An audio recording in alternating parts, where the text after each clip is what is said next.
Welcome to The Right Side. And with me now is the brand new 7th District Chair, District 3, Livingston County Commissioner, Frank Sample. So welcome, Frank. You're very active in the American Legion. Correct. You're very active in the VFW. This ideology is very damaging to the students who are told if you get this surgery and make do the social transition, the medical transition, then you'll be happy and all your problems Yes, will be solved. learned so much. I'll bet. That's some Institutional knowledge right there. And we have, as a special guest, as I said earlier, we have Kevin Rankin with us. Welcome, Kevin. Thanks for joining us tonight. Thank you for having me. Go Bogue. Thanks, Kelly. There are those no everywhere. shortage of them. We love meeting new people. Right, yes. It's in good shape, so that's good news. That safeness is not afforded to every citizen. They are Agreed. special. There's a difference between men and women. There's a biological Sure. difference, and it's time for us to stand up for our girls. He went through and he came back with a report said there's no way Detroit can meet its obligations on the tax base. Yes. So is this DEI focused just on the high school, or are they talking about all District. The whole entire district. Maybe that's kind of normal. It's really not. There tends to be little fiefdoms with, different police agencies and police versus fire and fire versus EMS and blah, blah, blah. That's not the case here. So Livingston County is very fortunate. Hey, not too long ago, in many of our lifetimes, Detroit was the 3rd largest city in America. Oh, yeah. 3.2 million Yeah. citizens. It's been a great experience. I mean, I have no regrets about moving here. There's an old saying that the road will get you elected, the jail will get you unelected. So, to give you an idea. You have to have a reason to change for change to be enacted. Why should you join the Livingston County Republican Party? Why, you ask? Yeah, why? Why join? The Republican Party is the party of common sense. Common sense. Republicans support the Constitution. Republicans protect your rights. We fight to keep your children safe. We fight to keep boys and men out of girls and women's sports. We fight to keep boys out of girls' restrooms. We fight for you. What does the Republican Party do? We help Republican candidates get elected. Why is it important to elect Republicans? Why is that important? Why? Tell me, why is that important? Livingston County is one of the safest counties in Michigan. Livingston County has one of the lowest crime rates in the state of Michigan. Livingston County has the lowest tax millage rate of all 83 counties. Republicans work to balance the budget. Republican legislators vote against raising your taxes. Republican elected officials believe in transparency. Republican clerks run elections with integrity. Republican trustees protect your rights. Republicans support our veterans. Who can join? If you are conservative, we want you in our party. All conservatives are welcome at our table. Join our activities. Join the fun. Become a member. Join us now. Hi, I'm Deb Drick, Chair of the Livingston County Republican Party. Our conservative message has been very well received in Livingston County, and I'm so happy to share with you that people are stepping up right and left to help. The only thing's missing is you. Come join our mission. Come join our fun. Go to livingstonrepublicans.com and click join. You'll be glad you did.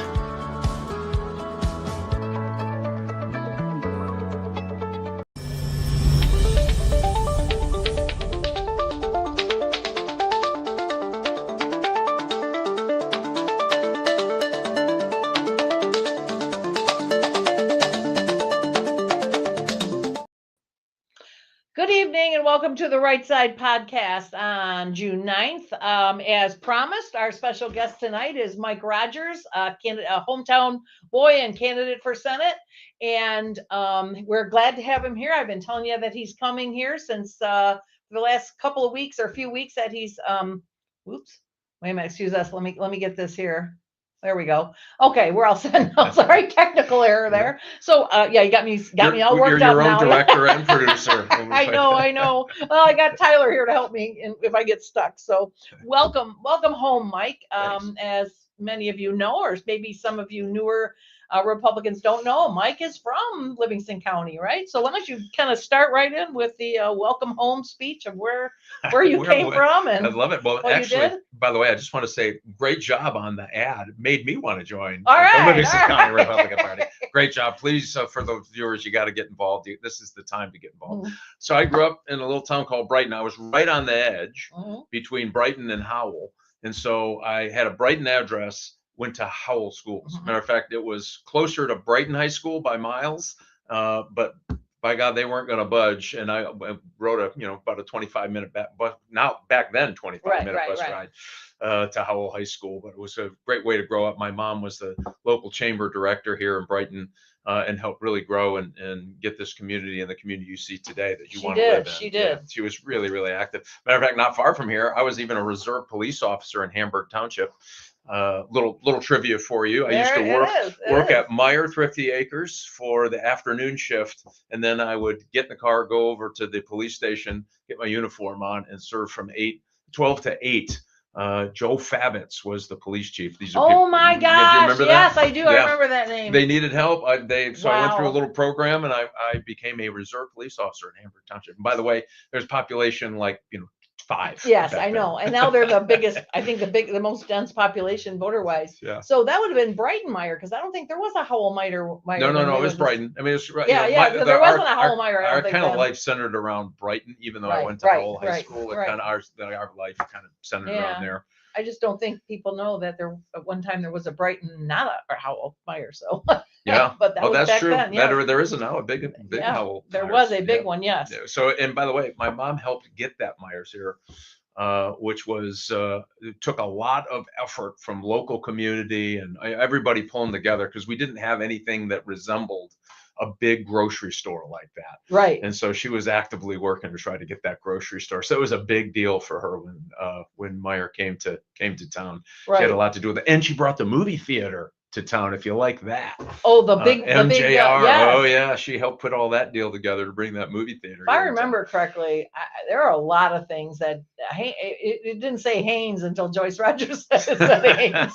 I think that's probably She was a force to be reckoned with. But Yes. it was fun, and you remember this at the time. And by the way, you're doing such a great job as chair. Thank you. Bringing Thank the you. party back. I was at the Lincoln Day in an off year. To see that many people show up in an off year is a testament to you and your team. and Oh, all we the have a folks great that are team. working. Great Oh my team. gosh. Great team. Really, really important. But back then it was, the party was a lot smaller. I mean, it was pretty Republican, although we had Democrats sprinkled around the county. Sure. And, my mom served as one of the first women elected county commissioners. Right. She did her 8 years, said she Mhm. finished what work she was done and stepped away. So she was kind of that original community activist in a good way. Yes. Lower Oh, taxes, yes. pro-business, all of those things. And I can see a little about what you're doing. It feels like it's coming back to me. Oh wow! I'm telling you. No, that I'm is a telling you. compliment. All right, I'm done right now. We're gonna close the show up. I just want to play that part over and over for a while. Wow, It's a true story. That's a compliment. Because people are interested in coming again. Back then, the Republican county, you remember that was the thing.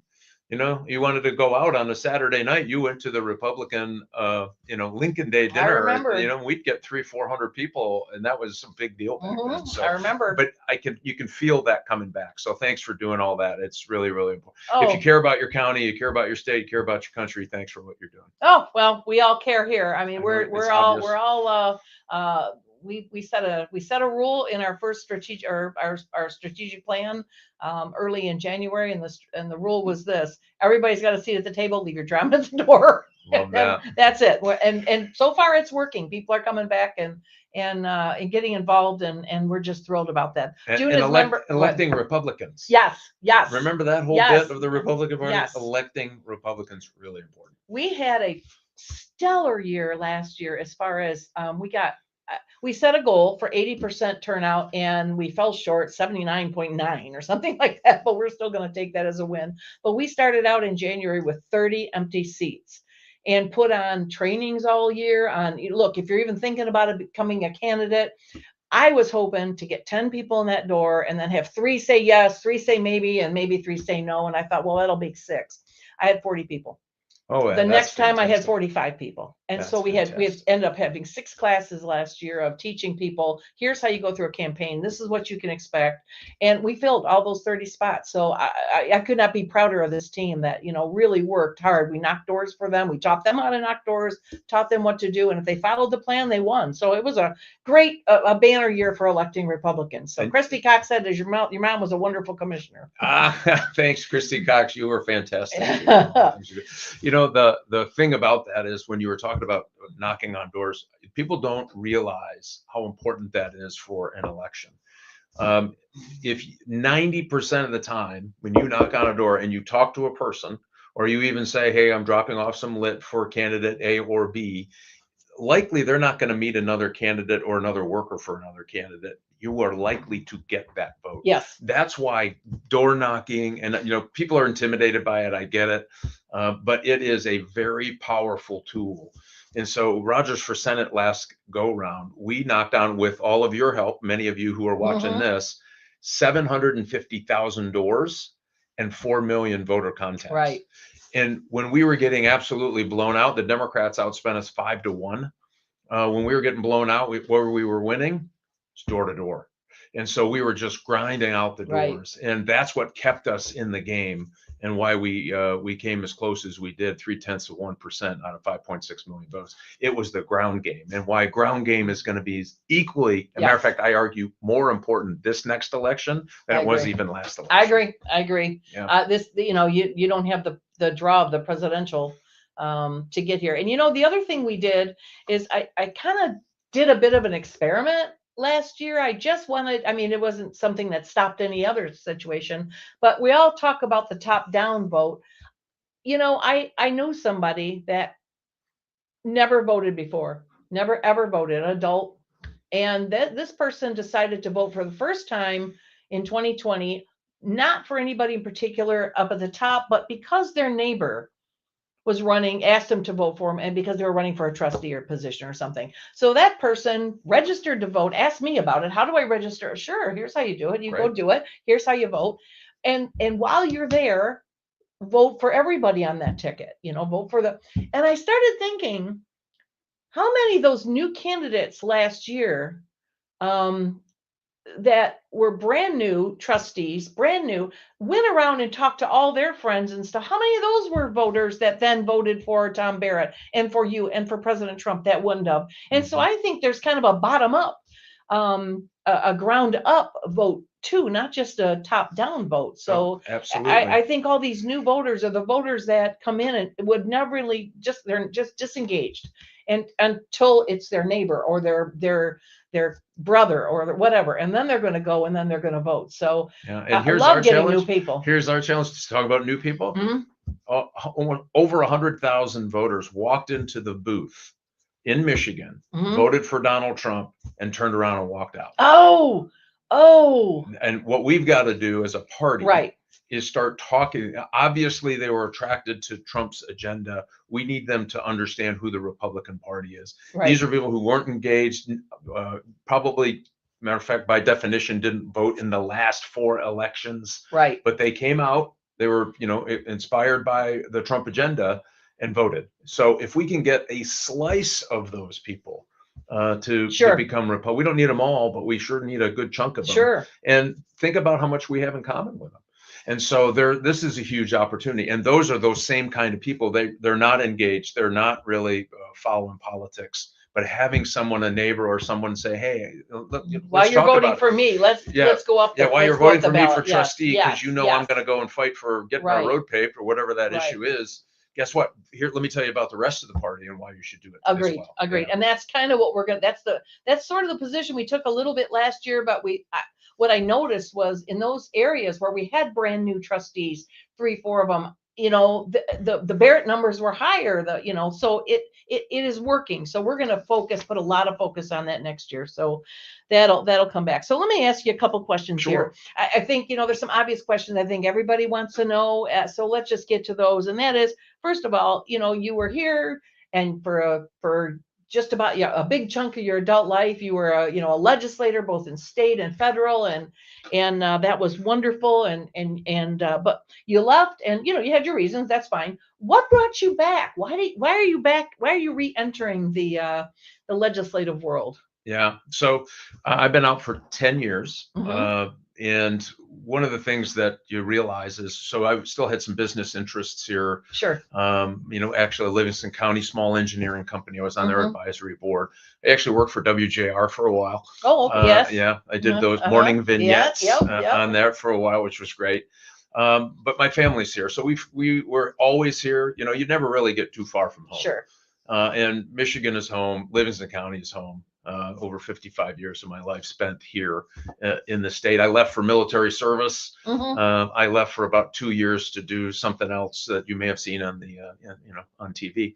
But we were always finding ourselves here more than anywhere else, and so we really wanted to come back for family. My niece and nephew. Why we moved back was for that primarily. Okay. They're right at that sports age. I have a nephew who's a very talented athlete. Oh, good. And playing for Catholic Central. And we have a niece who, by the way, just this weekend we went to her. What do you call it?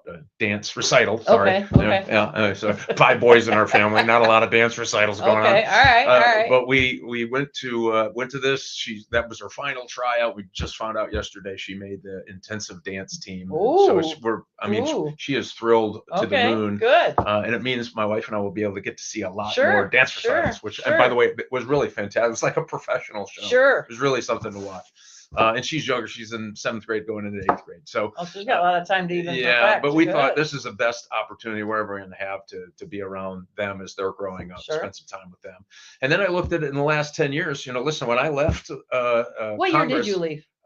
14 was my last full year in the United States Okay. Congress. Okay. All right. The deficit, by the way, was $468 billion, which Okay. was too high. Right. But we were also paying for Iraq and Afghanistan. Right. Right. In 2015, it was scheduled to go down. Okay. It went from $468 billion when I left to over $2 trillion today. Ouch. In a decade. Something's wrong. When I looked at that, I said, this cannot continue. When you look at the state of the military, when you think about what Biden did to the military. So my son was a Naval Academy graduate, served in the United States Navy, couldn't wait to get out. Ouch. Last time I saw them, they were little. I know. You I know. bring them Isn't to that my crazy? Habitat for Humanity openings. Oh my gosh. I know. Anyway, go ahead. Anyway, Yeah. but it's true. It's Ouch. amazing. It is amazing. Yeah. Remember when he tells the story about he got in trouble for throwing candy. Remember they passed a law about 15 years ago. You can't throw candy or whatever. Oh my gosh, he got in trouble. He couldn't help himself.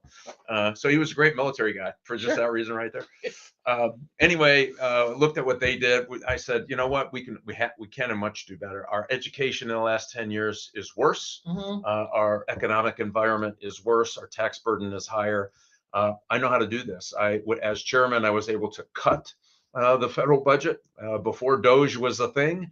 I cut about 10% out of the intelligence budget. Roge. It was. I love that. Can I steal that? You I'm can, going to it's steal yours, that. that's A Roge. yours. Roge. We did it Roge. They just That's put the right. D in That's there. right. By the way, one of the reasons Donald Trump, got me to run was for that. He understood that I knew Okay. how to fundamentally cut government when everyone tells you can't do it. Okay. If you recall, at that time, we're at the height of the Iraq and Afghanistan war. Everyone's saying you can't cut the intelligence budget. When I looked at the budget, there was so much fat in this thing. They were just, throwing cash. If you said the word terrorism, somebody showed up with a That's truckload right. of cash. That's right. And so we needed to stop that.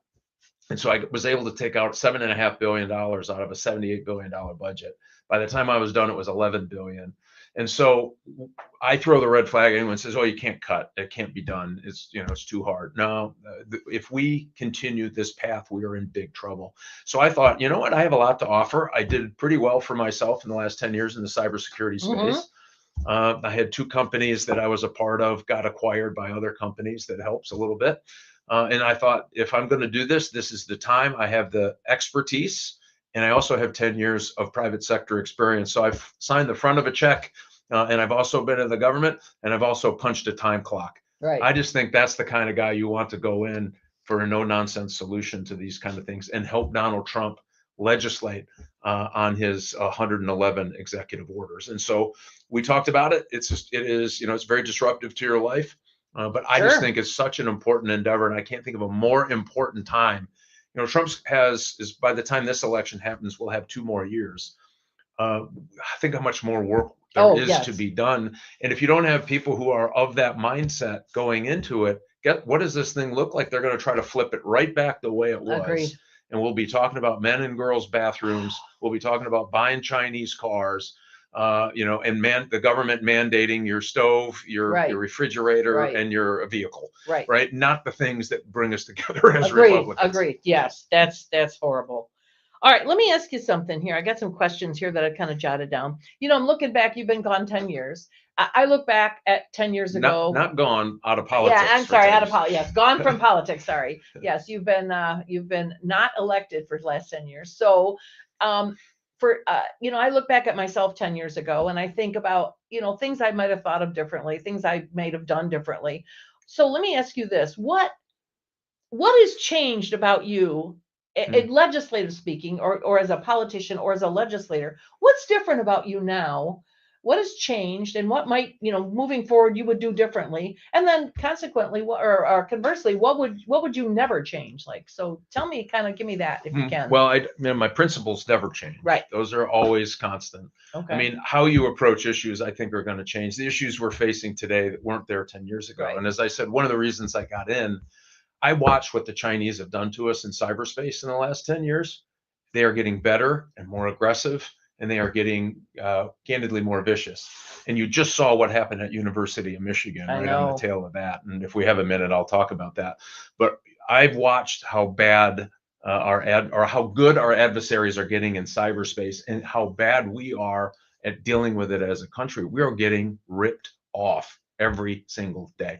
And so I started this conversation. Matter of fact, one of the other things I did that I think Trump liked, I did this in the early 2000s. I did we called it a countervailing duty bill, because China was stealing our intellectual property, primarily in the automotive industry here, in parts. And so I was trying to, wave the flag like, hey, we have a problem here. We need to do something. I introduced this bill. I never got invited to the Chamber of Commerce, Christmas party for like the next 5 years, because they were upset. Remember, China was the gold rush. Everybody's going to go to China, and everybody's going to make all this money, and it's going to be wonderful for America. Come to find out, it was exactly what guys like me were saying was going to happen. They ripped off our intellectual property. They repurposed. They compete against us. They have every unfair advantage that they engage in for commerce around the world. And so when you look at all of those things, obviously, and by the way, that reciprocal bill, so you get me all worked up. That reciprocal tariff bill is what you see Trump doing now on tariffs. I was going to say something. You know what? Back then, I remember you talking about China being a big problem in the future, and the dangers of China long before President Trump did. So I just want to tell you, somebody was paying attention out there. Anybody paying attention? Mike absolutely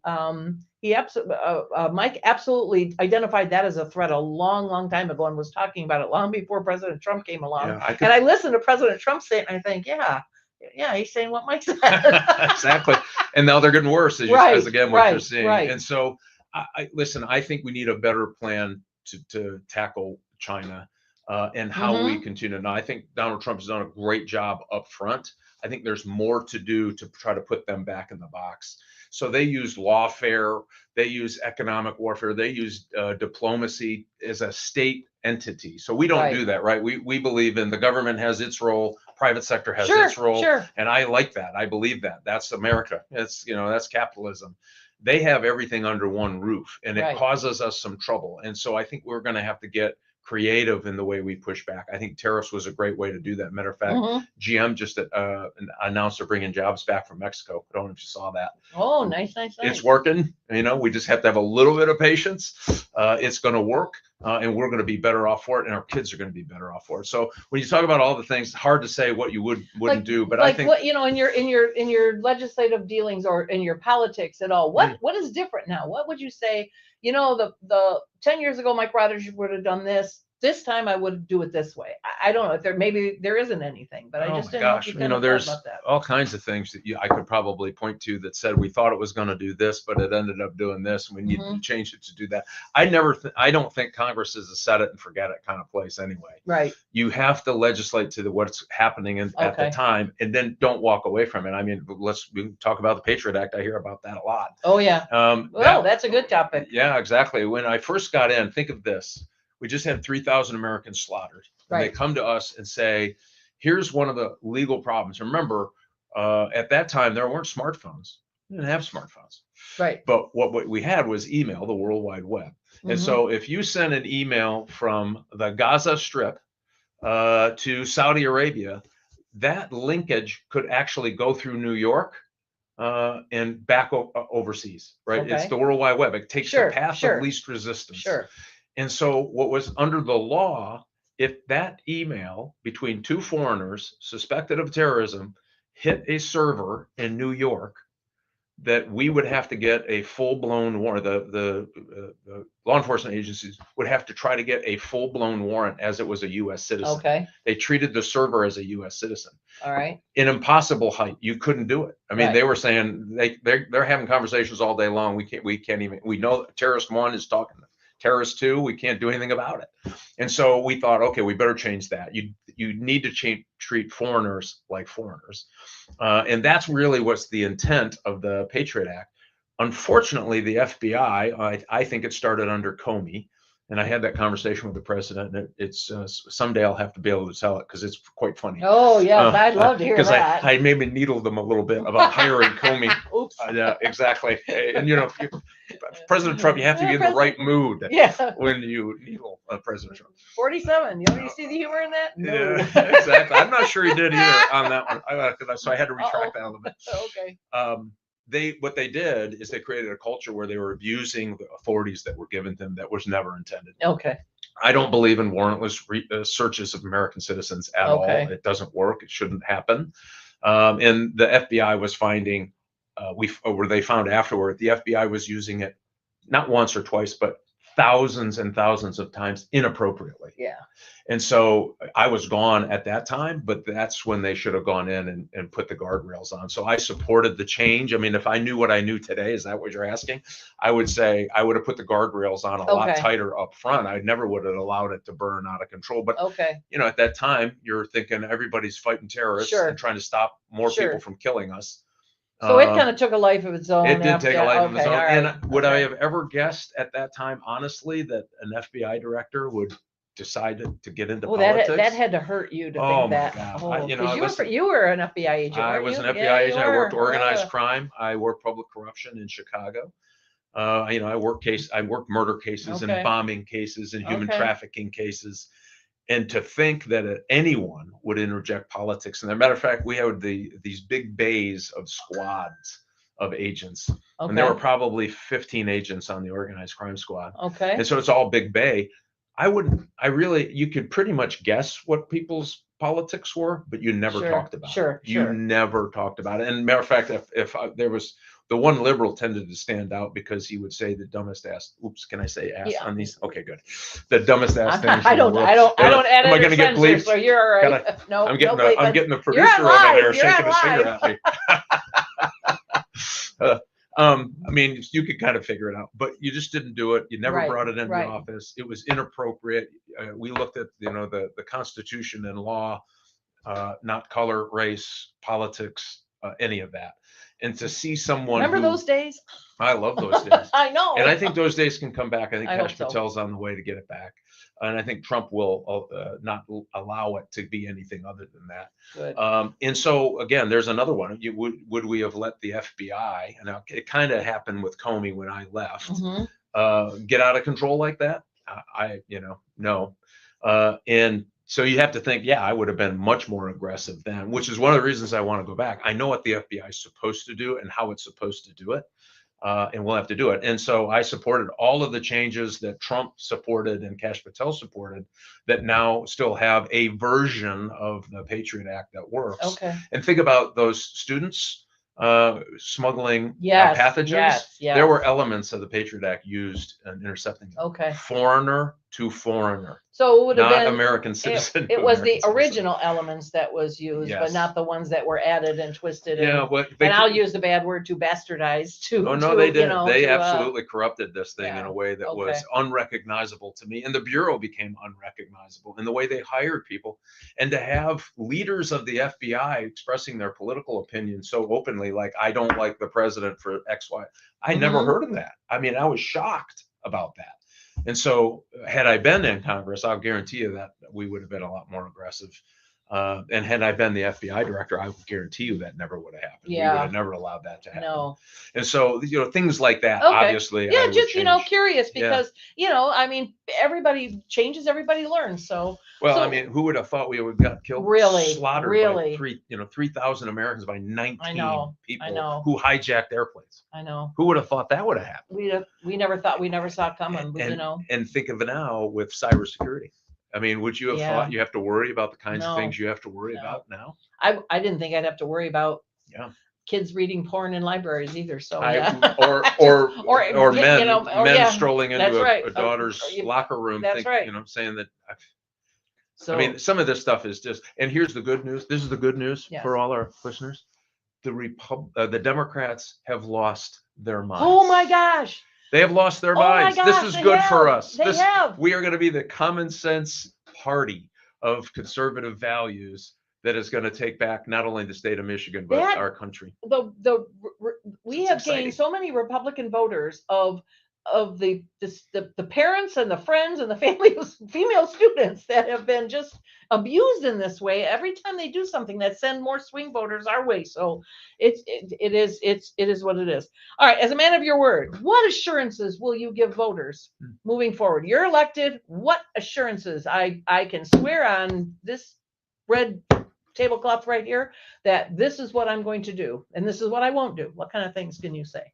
Oh, well, I'm going to tell you what I'm going to do here. So a couple of Okay. things, if you look at where the state is today, Mhm. which one of the reasons I decided to get back into this. Okay. Education system, we're now Oh. 43rd. Terrible. We're graduating like fourth graders. Over 60% of our fourth graders can't read at the fourth grade level in the state.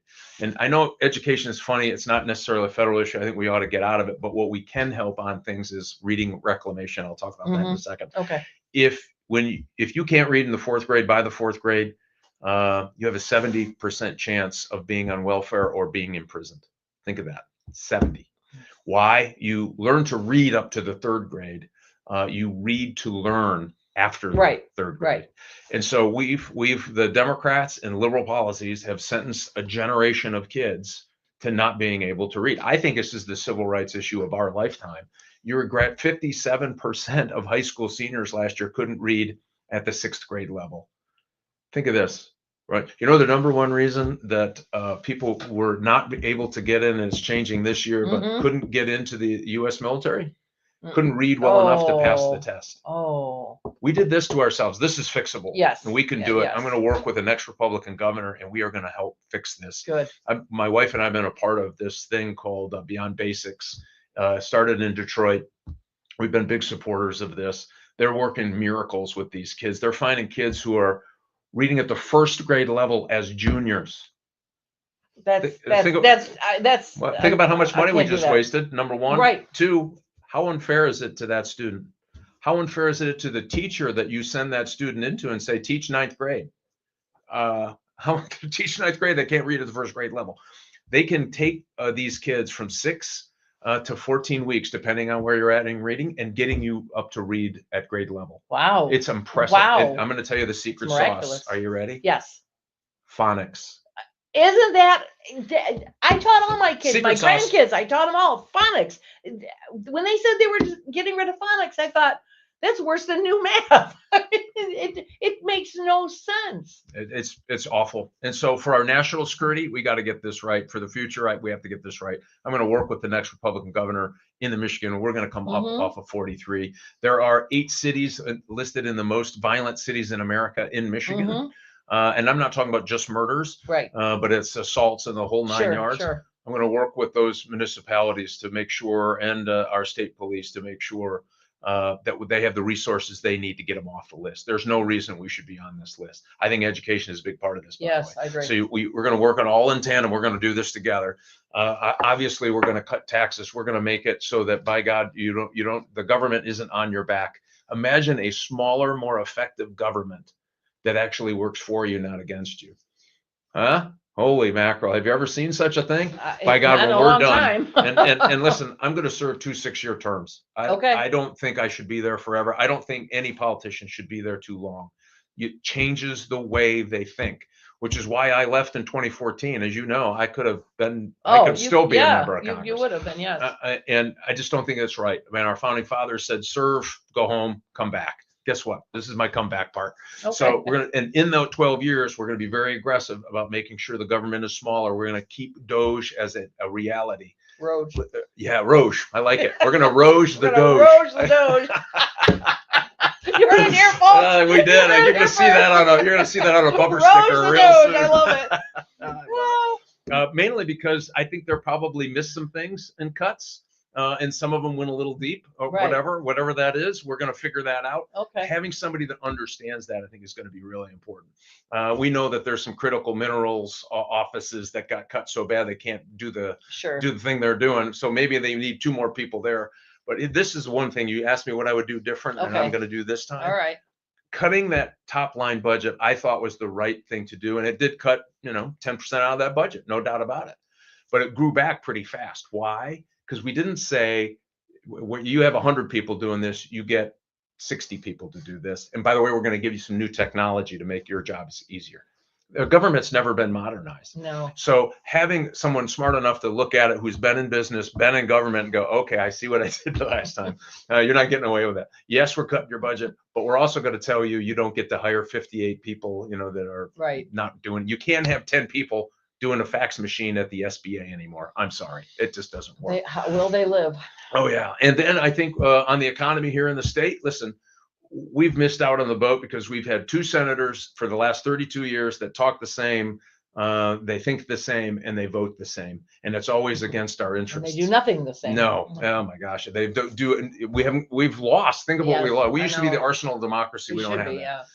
Guess what? There's ships that should be built for the United States Navy. They're talking about building more ships. They need a whole bunch of ships under 700 feet. Guess what we used to do here in Michigan? Oh, yes. We used to build ships under 700 not square feet, but 700 feet in length. Right. We're going to get back into that business. When you talk about the dome, the Golden Dome, the president, notice he listed all the places, and Michigan wasn't one of them, but he listed Indiana.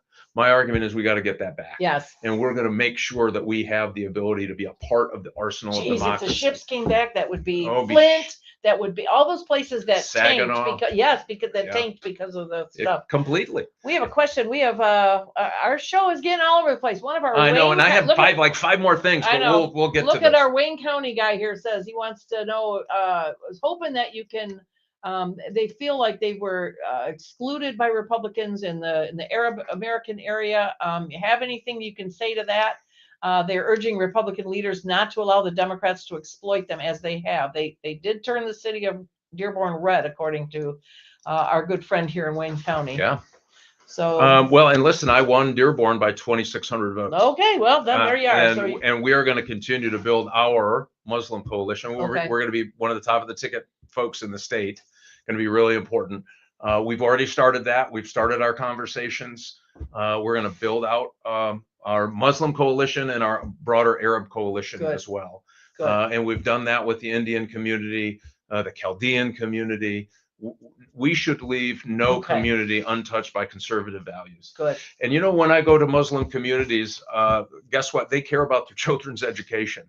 They care about taxes. They care about business. What do they think about boys and girls' bathrooms? Oh boy! If you want to change the conversation, you start with that. That would be great. I love it. Seriously, they are more aligned with Republicans than we think.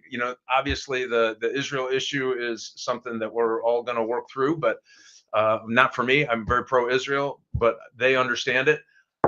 And we can be helpful in other ways, but they're so entrepreneurial in the Muslim community. They are so concerned about their families and so concerned about the business environment.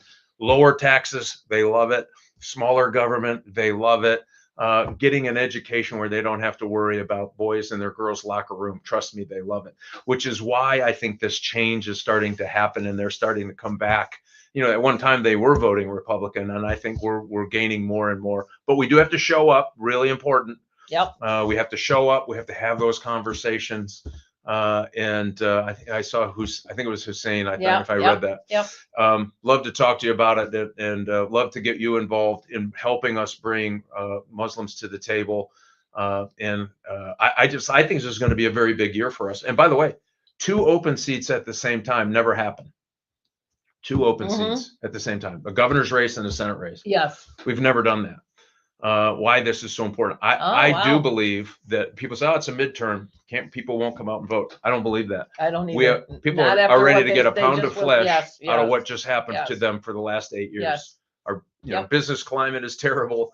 Our auto insurance is high. Our schools are terrible. Oh, and by the way, did not fix the damn roads. No. And so think of all that. We're going to get people fired up to show up and vote. And this is why I'm excited about the election part. Can I talk about the election part? You can talk about whatever you want to talk I love about. that. All 5 of those things you were going to talk about. Okay, good. Well, do we have 2 hours? We This do. is great. We do. Well, people are falling asleep. I don't want you They to are drive not. off the Go road ahead. if you're listening to this as a podcast. One of the things that we did, we talked about earlier about that ground game that saved us when we were getting outspent 5-1. And remember, a big bloody primary got us 70% of our money came in after the primary, which is not, that's a terrible way to win. Late primaries kill us as Republicans, by the way. Democrats love it, except for this time the Democrats have their own primary, which is a whole nother topic. I tear up with joy at night thinking of this. We're going to be able, we just found out that we're going to have an outside group that was in Ohio and in Pennsylvania that's going to come in and help build up the ground game here for our election. Why is that important? If we got so many Republican votes, this is crazy. Rogers for Senate got more Republican votes than any other statewide Michigan candidate in history by about 300,000 votes. So what we have to do is drive out 85% of people who already voted for us, and that's 51%. And that's 51% in the governor's race too, the way the math works. Yes. And so if you think about it, a huge ground game, we get our base excited, we get all you excited. I don't care if you say I'm going to take 5 doors or 10 doors or 20 doors. That matters, and it helps Deb and her team. And by the way, some people get out there and go, I don't like it. By the time they're done, they're go, give me more doors. Oh, yeah. Because you're talking to people about things that you know are going to be important. I think what they don't like is the unknown. They don't know what to do. Therefore, they don't know what to do. So they don't know how to react. They don't know. They're so nervous and choked up because they're unaware. But once they understand it, we give them some training on what how to open that conversation up. You're right. After that, they just enjoy it, especially if they're going with a friend. We're trying to do a buddy system, moving I like forward. That. Yeah. And you know what? Maybe that first few doors, having a buddy system is good, because it's intimidating. If you say it's not intimidating, they're not being honest with you. Right. That first one is a little intimidating. It is. The person may or may not like you. They may slam the door.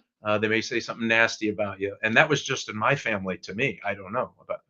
Oh, come on, people. That's fine. You're not allowed to have humor on this. Yes, you are. Go ahead. Okay. I was waiting for it. I'm just waiting for it. You were just waiting for it to be funny. She said. I'm sorry. Go ahead. Anyway, sorry, I was thinking about 2 different things at the same time. I had to come back to that. But it was funny when I got there. Yeah, exactly. So the important thing about that is to have people who can walk you through it. And once you get going and you understand and you're talking about things that you believe in, even people when they're rude, sometimes you'd be surprised. Those people can come back. They can. They really can come back. And just having that dialogue and that connection is so important. So think of this. We're going to have all of that ground game activity. And by the way, that's based on people who are delegates, people who care enough to show up. They might not even say I'm a Republican, but I'll come and walk doors because I'm so worried about my daughter's school or fill in the blank or the future of our state. All of that matters. And and if you think about it, what are Democrats saying at the door? They say, we don't, whatever. Republicans are terrible. They want to take away your Medicare and all that nonsense, which is all nonsense. It's absolutely nonsense. So we actually are running on things that we can do: jobs, the economy, education, national security, smaller, more effective government. We're going to get rid of the waste, corruption, fraud, and abuse. And by the way, that is a 5-year project. That is not a 2-year project. That's why Donald Trump needs some help, and that's why I'm running. Awesome. Well, nobody else is in the race yet, right? No, I'm in. No, I'm not hearing anything either. I'm hearing maybe, if, possibly, whatever. Well, let me just say this about that. Listen, Okay. there's a reason that, and it's not because I'd like to say it's because I'm just the greatest guy ever, and of course they would want to support me. Sure. Yeah, if politics only worked that way. Oh my God. What if you look at the numbers that we generated last year, and we were so wildly outspent by the Democrats. Think about what we were able to do with very little money, and we did it through people power. Most people don't realize that there's a lot of people power involved in this thing. Agreed. And if you look back at it and you want to win a tough midterm race, you go with the guy that got the most votes ever for a Republican statewide. Think of that. Okay. Most ever. I came closer to Trump votes than any other competitive Senate seat in the country, including the 3 that won: Pennsylvania, Ohio, Montana, right? So we didn't have a Trump problem. It was those 100,000 voters that walked in and voted and left. Right. We just didn't get enough of them to stay and vote down the ticket. And that's on all of us. It's, right. Yes, it's on me, but it's also on all of us because we all missed that vote.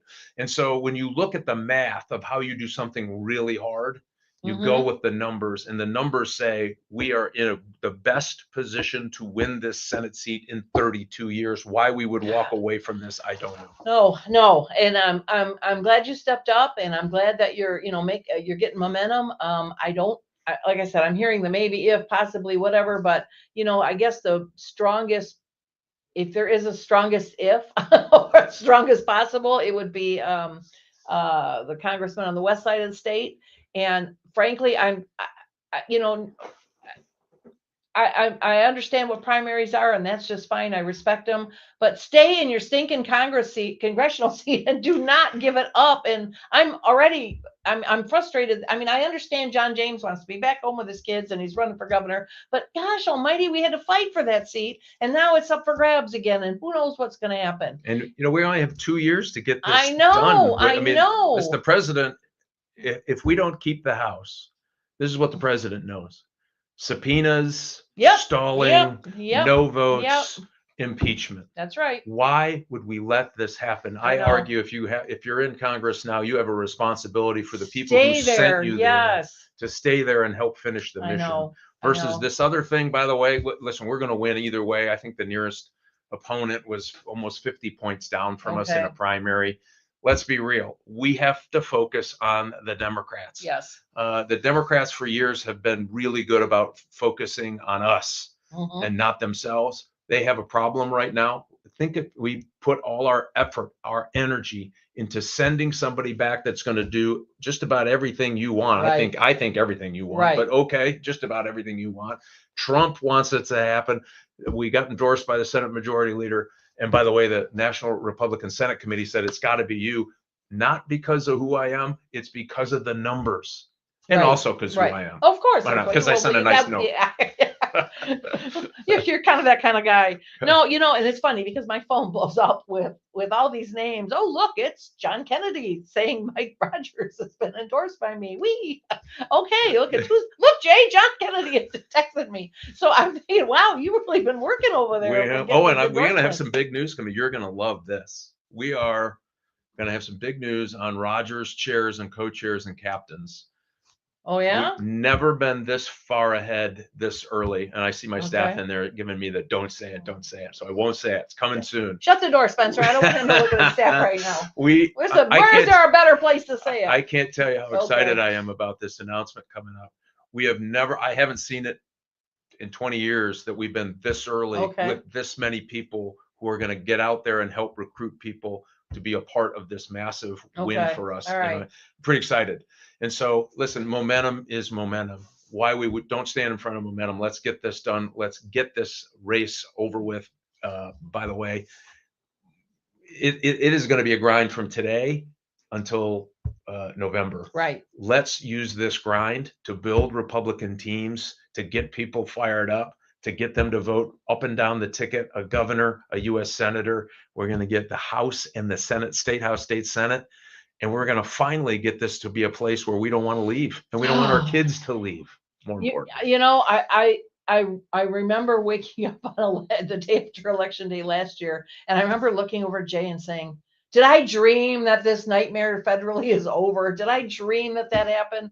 And sitting out, we had a big watch party here, and there's a whole bunch of us here watching his inauguration speeches. And as he was saying he was going to do this and saying he was going to do this, and I just kept thinking, am I here? Is this really happening? And all I keep thinking of is November of 2026. Waking up and feeling that about Michigan again, because I haven't felt that way about our state in years. It was a semi-relief last year to at least know that the House was going to stop the madness from growing. They may not be able to get a lot passed, but they would at least stop them from passing more stupidity. So, you know, just the thought of having all that you just described next November is so exciting, and it's fired me up. It's fired up my base. It's fired up our whole party. You know, working to help President Trump and help we have good gubernatorial candidates, and I don't think they're all listed yet. I think we got some more coming, so we'll have to see how that goes. But last bit of good news. Sure, go ahead. Whoever that Republican is, I know this because I came out of. Everybody comes out of a primary a little battered, a little broken, a little bruised, and broke. Which is a problem. We'll be able to take that gubernatorial candidate and plug it into this massive ground game. So that we are all rowing in the same direction. Good luck finding that ever in the last 20 years. No. This is the time. We are going to do this together. We are going to win together. And we're going to bring the state back together. And so get excited. On that note, I am excited. Thanks again, Mike, for coming out. I know you're doing a great job. Your staff over there is giving us a little dirty look. Is that the stink eye? Better you get the stink eye than I get the stink eye. It's Deb's fault. I didn't do that. I know it's my fault, Lee. I'm sorry. Can't ground them. All right. We'll be right back. We've got the youth. We got our local youth chair, and we got our state youth chair, vice chair. Sorry. Great guys. Stay for this. They're fantastic. They're going to talk about what you can do and how we're getting youth involved. So stick around, and we'll be right back. Ready to make your real estate dreams a reality? Meet Lisa R., your trusted expert in Livingston County. With 25 years in the real estate marketplace, she offers a seamless, stress-free experience. As a Real Estate One agent, Lisa has access to a network of over 2,000 agents and a one-stop shop for mortgage, title, and insurance services. Call Lisa R. at 734-260-7277 or visit her at Real Estate One in Brighton. Let her help you find your dream home or sell your property with confidence. The Exalted Christ Ministry offers resources to help you understand historic Christianity. Visit theexaltedchrist.com for articles, podcasts, and a video series exploring scripture and key historical topics. Get free resources today at www.theexaltedchrist.com.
Why should you join the Livingston County Republican Party.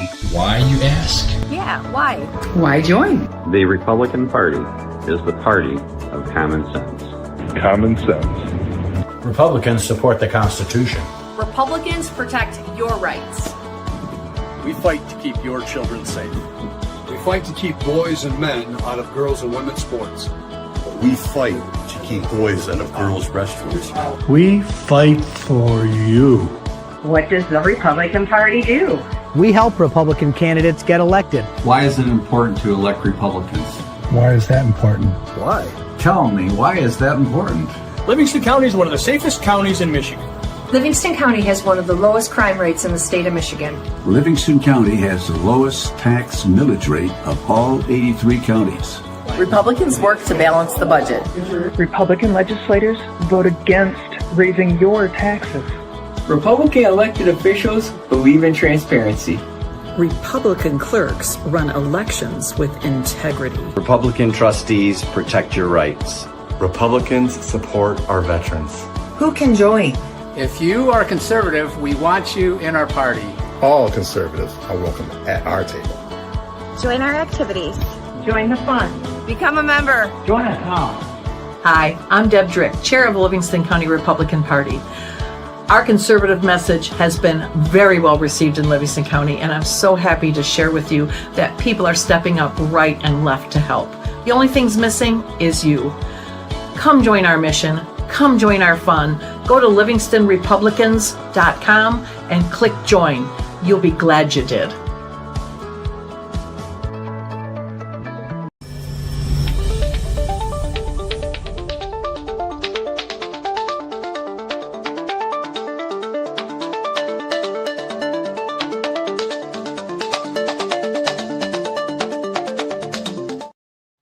Welcome back. And with me is Krish Mathrani, correct? Perfect. I did it. And Spencer Good, who Krish is the vice chair for MRP Youth. And then we have Spencer Good, who is our local people here know is our youth vice chair. Our youth vice chair. I think they call themselves Next Gen Republicans now. I think that's the new term. Yeah. So sorry, I'm old. I get stuck in my ways. So welcome to both of you. We had a great conversation. I know you got to take some selfies with Mike Rogers, which is great. And you got to listen in on that. That's pretty impressive stuff that he had to share. Correct? Absolutely. Okay. So first of all, let me ask you this, Krish, what's going on at the state as it pertains to youth? I think the youth movement is, and how we get youth involved and the next gen, I guess, tell us what your goals are and what's going on and what's going to go on. So absolutely. First of all, thank you so much for inviting me. I was thrilled to be a part of this, and I look forward to sharing what we've been doing since the past few months since I was elected. One of the things that I ran on was transparency and making sure that our delegates and just the GOP base in general knows that we are actively working to recruit. That has been our biggest and most important objective with the youth. And that's why I'm so thankful to Spencer and what all he's doing in Livingston County. And we have so many counties where we have such amazing youth in, whether it's Livingston or Oakland or even in Grand Rapids, and we want to replicate what we're doing at the county level and take it to the state level. So we have a bunch of different objectives. The number one thing with the youth is obviously social media. The social media is the best way to get our messaging to the youth, and that's the only way we can combat it and combat the left-wing narrative that we see in the media. So I've been very, very strong with adding our views and messaging to Instagram and Facebook and X and Twitter and and TikTok. And recently we started something called Students for Trump Michigan. And in the first month, we had over 6,000 followers. Wow. Great. So that is the type of thing we're doing. In my personal page on Instagram, where I share all the things we're working on, when I share, the different types of issues that young people really want to address, I have over 10,000 followers. So these are the types of things, every single vote counts. The first race that I ran for someone in city council in a blue seat, we flipped that seat by 42 votes. So every single vote counts. It does. And finding the issues that we can use to address to get young people out there is the crucial thing, and we can do that using social media. I don't want to, get too much into it, but there's a plenty of other different things that we're working on, whether it is, supporting people like Spencer at the county level and building county youth programs, or doing things like having an internship program where we're recruiting at the high school level, which is often ignored because they want the volunteer credits and the internship credits. And we're able to give them that opportunity because the GOP needs more young people involved. So tell me about the internships. Like, what kind of internships are we talking about? So young people, see, when you go to a political science class, they'll teach you everything except how politics actually works.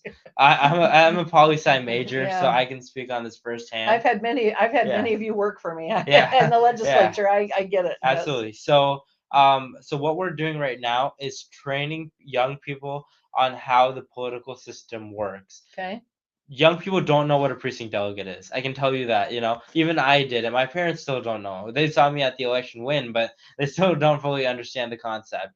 So what we're doing is we're making sure that young people know about all the processes that are in the party and outside of the party, training them on how to, run campaigns, what goes into running campaigns and all of that, and going to the high schools and getting these people on board. And we're getting them prepared for 2026. Once, even before the primary, but mainly after the primary, we're going to have an army of young people who we send to the campaigns, because I can tell you for certain, nobody knocks doors like young people. Oh, I know. Yeah, and we can, have fun with it, blast music, and make it a good time, and we are very productive. And it is very, very true that when people open the door, they want to see young people. They're more attentive, they're more interested, and that is how we win every single vote. Well, and the other thing is too, if the young person that's talking is articulate, they know what they're talking about. They're not just mouthing somebody else's word. They understand, they can answer a question. That's impressive. And if they believe in the candidate. Yes, and that's impressive. And to the person listening, it's like, wow, and it will really make an impression on the voters. So that's great. That's good to know. So, and then at the national level, not just internships, a big thing is the national level. So me and Dr. Rob Steele, who is our RNC committee man from Michigan, have a great relationship. And I asked him, we're doing all this stuff at the state level. A lot of it works, a lot of it doesn't. But why is every state doing trial and error? Why don't we take the things that actually work and take them to the national level? So we're currently working with him and Chairman Michael Watley, and we're building some sort of youth advisory council in which Michigan will take the lead in and applying all our strategies and tactics to the national level, so we can go to states like Michigan, where we have a governor and a Senate race open, and win those seats by using and encouraging the youth and getting them out the door. So that is the type of thing we're doing at the national level, and I'm very thankful to Dr. Rob Steele for working with me on this. And in the next few weeks, hopefully we'll have something concrete. But these are the types of things, not just at the high school level, not just at the college level, but at the national level, we are going to win these elections by using the youth, and we're going to have Michigan that is leading the charge, and we'll see the results happen in Michigan. Oh, that's good. That's terrific. I think that's on a lot of Republicans' mind is it's, as we're all working, but we're working and working. I've been working with the same people now for many years, and we're getting older. And we look behind us and think, wow, there's not a lot of youth coming up. And so every time, I got Tyler over here and, Spencer to my right, and it's encouraging to see, some coming up, but they're not going to replace that big gap once so I'm glad to hear that. Yeah, what I hear you saying is there's a need for the next gen. Yes, which is a great segue to talk about what we're doing here in Livingston County. Yes. For those who I haven't met, my name is Spencer Good. I have the privilege of serving as the youth vice chair of the Livingston County Republican Party. And under my leadership, with guidance from Deb and the rest of our officers and executive committee members, as well as Krish at the state level, we are excited to announce the Livingston County Republican Party Next Gen program, which is our official youth chapter. We're very excited for this Thursday, June 12th, because we are hosting our first event, which is a family euchre night tournament. And I know many of you are planning on coming, but for those who haven't heard, I'd love to share some details. Sure. So it'll be at the LCRP Victory Center on M36 in Whitmore Lake. It'll start at 5:30. Please come, enjoy some hors d'oeuvres and light refreshments. Now, I would recommend that everyone eat dinner still. I know that I'm the type to snack, but find myself hungry even after that. So eat dinner, but come get some refreshments. And then at 6 o'clock, we're going to be playing euchre. Now, if you don't know how to play euchre, that's okay.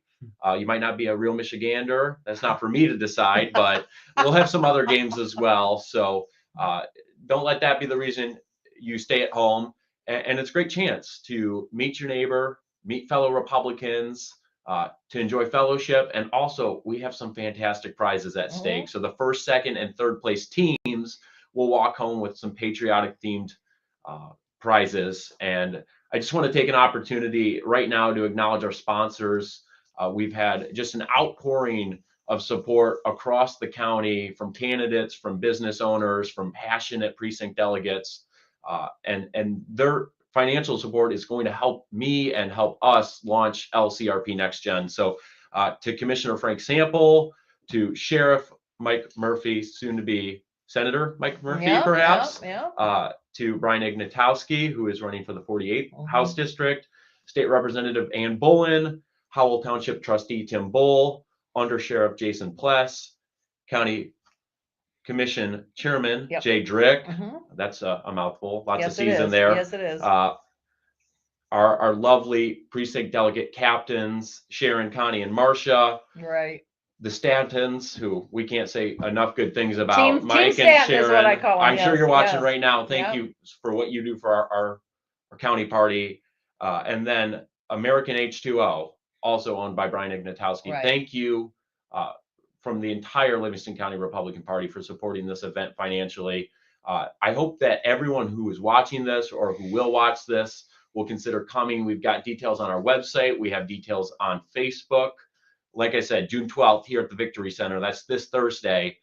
Come at 5:30, or if you can't make it then at 6 o'clock to play some euchre, meet your Republican neighbor. And I hope that this will be one foot forward in the right direction to bring young people and young families to our local county party. If I remember correctly, you're inviting anyone 14 or over to come and play, and I guess they get to play for free, correct? Yes, thanks for the reminder, Deb. So if your ages 14 to 18, not only do we want you to come play, but we want you to come play for free. And like I said, we've got some awesome prizes. So for absolutely no cost, if you're a teenager, you can come play euchre with us. And for everyone else, we're asking for a donation of $5 per player, $10 a team. That money goes straight back to the Livingston County Republican Party to make sure that we preserve our conservative values here in Livingston County and across the state, with so much on the line in 2026. And that goes toward, that's going to be an line item for the youth group. Yes. Next Gen group. Yes. That'll be specifically for LCRP Next Gen, so that yes. we can sustain these events into perpetuity, because we want to keep winning elections. Now, what happens, Spencer, if someone doesn't have a partner? Does that mean they shouldn't come? No, it means they should still come, and we will Okay, pair you up with all right, one. all right. Don't let that be the reason. Yeah, someone's got to come and play with Jay, because I'm terrible at euchre, and so there's other things I'm good at, not euchre. Yes. So someone could be Jay's partner, and There's one more reason Jay's to pretty come. good at euchre. What's So- other? What's that's the reason? Okay, Well, yes, if you want to be partners that's with right. the county commission chairman. Yeah, so all right, yeah. So yes, we won't curb your conversation. So the question then I have to ask you then, Spencer, is and I guess Krish, what's coming to what kind of youth encouragement or youth activities are you doing in Livingston County right now, or what is it what's on the agenda for the euchre is bringing in some awareness, bringing in some money. So what kind of events or what kind of recruitment or what kind of activities have you got kind of in the hopper here? Well, I've always been a person who likes to meet people where they're at. And to be honest, we're figuring that out. I think it looks different county to county, and Krish can speak to that. But there is a playbook that's being developed at the state level that we look to in Livingston County. And Krish, I know that in other counties with successful Next Gen programs, like Oakland, for example, social gatherings have been really successful.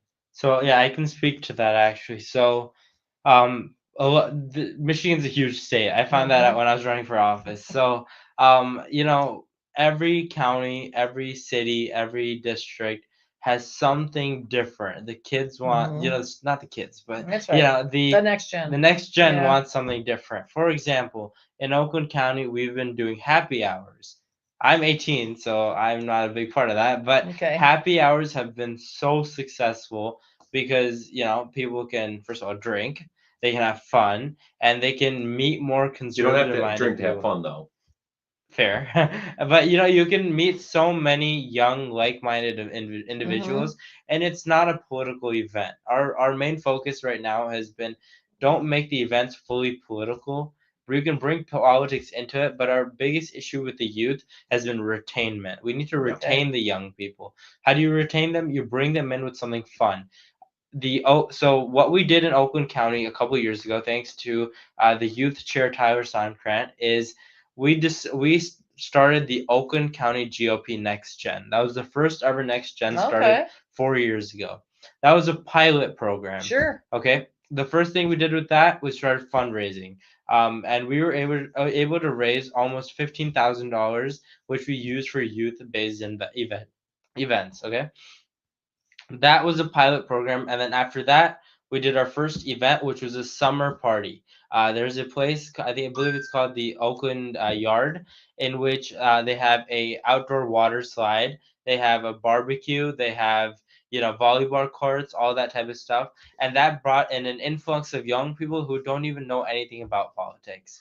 Once we got them there, we had a few candidates speak. We had a few, you know, topics that we discussed. But we also had a lot of fun. We had an open bar. We had people playing volleyball, going down the slip and slide. All of that combined.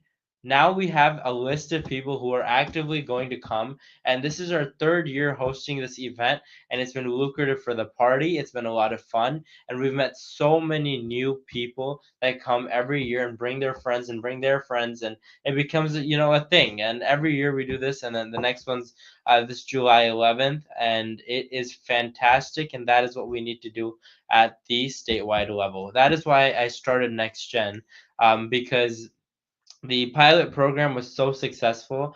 Now, if we establish that in every single county, giving county youth chairs like Spencer the autonomy to do what they need, by also having someone like me at the statewide level, giving them the resources they need, giving them the, you know, funding, all that type of stuff.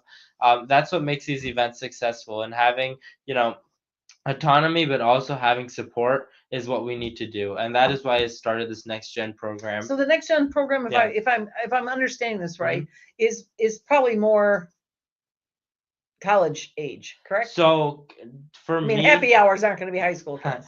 So depending on the event, but for me, the youth is 16 to 40, because we want people who are registered to vote. Obviously, in Michigan, you can register to vote at 16 and a half, I believe. Okay. And then to 40. Obviously, we're not going to stop anyone who wants to come, but that is the youth we want to focus on. Anyone younger than that, they're not going to be going for the agreed like the internships and college credit. Sure. They don't have a driver's license, which already stops them from going to half these things, and they don't know what they want to do with their life. You know, we can obviously I support Turning Point USA for the high school level. Educating students on issues, having a club to go to, but our main focus is, at the end of the day, the main focus for me as a youth chair is to win elections. I get it. And we win elections by training the upcoming generation of voters, telling them about issues, getting them connected with campaigns and candidates, and then making sure that they are retained within our party. And the best way to do that is make them precinct delegates. Okay, so 16. So wait, let me focus. Let me get. I want my question answered here. Yeah. So when you go to these happy hours. Yeah. Okay, so there's no 16-year-olds there. We're talking about probably college kids and up. You're saying up to 40. 18 to 40. That's the year. Really? Yeah. Okay. Well, here's what I'll say about that. I'm sure there's viewers at home right now thinking, youth. I've never thought of a 40-year-old as a youthful person. Okay, but if we think about the LCRP, the people who are coming consistently are actually over 40. So we're missing out on that demographic. Absolutely. As well. So that's why I said 40, is because if you look at the average, I've campaigned across the state. I run statewide campaigns. all these events, the average age is always 60 plus. Now, to a 30 or 40-year-old who goes to these events, Sure. it's not appealing to them. They can actually relate better to a 20-year-old than a 60-year-old. Yeah. So that is why we're focusing on that demographic. And also, if you notice, that demographic does not vote as much as they should. Voter turnout in Michigan has Agreed. always been a crucial thing. We're doing well with the youth, but the middle-aged people that don't think that the elections are important enough. Imagine if we add a fun aspect to voting and being involved in politics, like axe throwing, happy hours, all these types of things. That is how we engage the youth. Lisa, Yes. You said it, not me. Yeah. Lisa, you're wise and experienced, and the young people Boy, have a are lot to we. gain from you. Boy, are we. And that's a lesson in political messaging. Yes.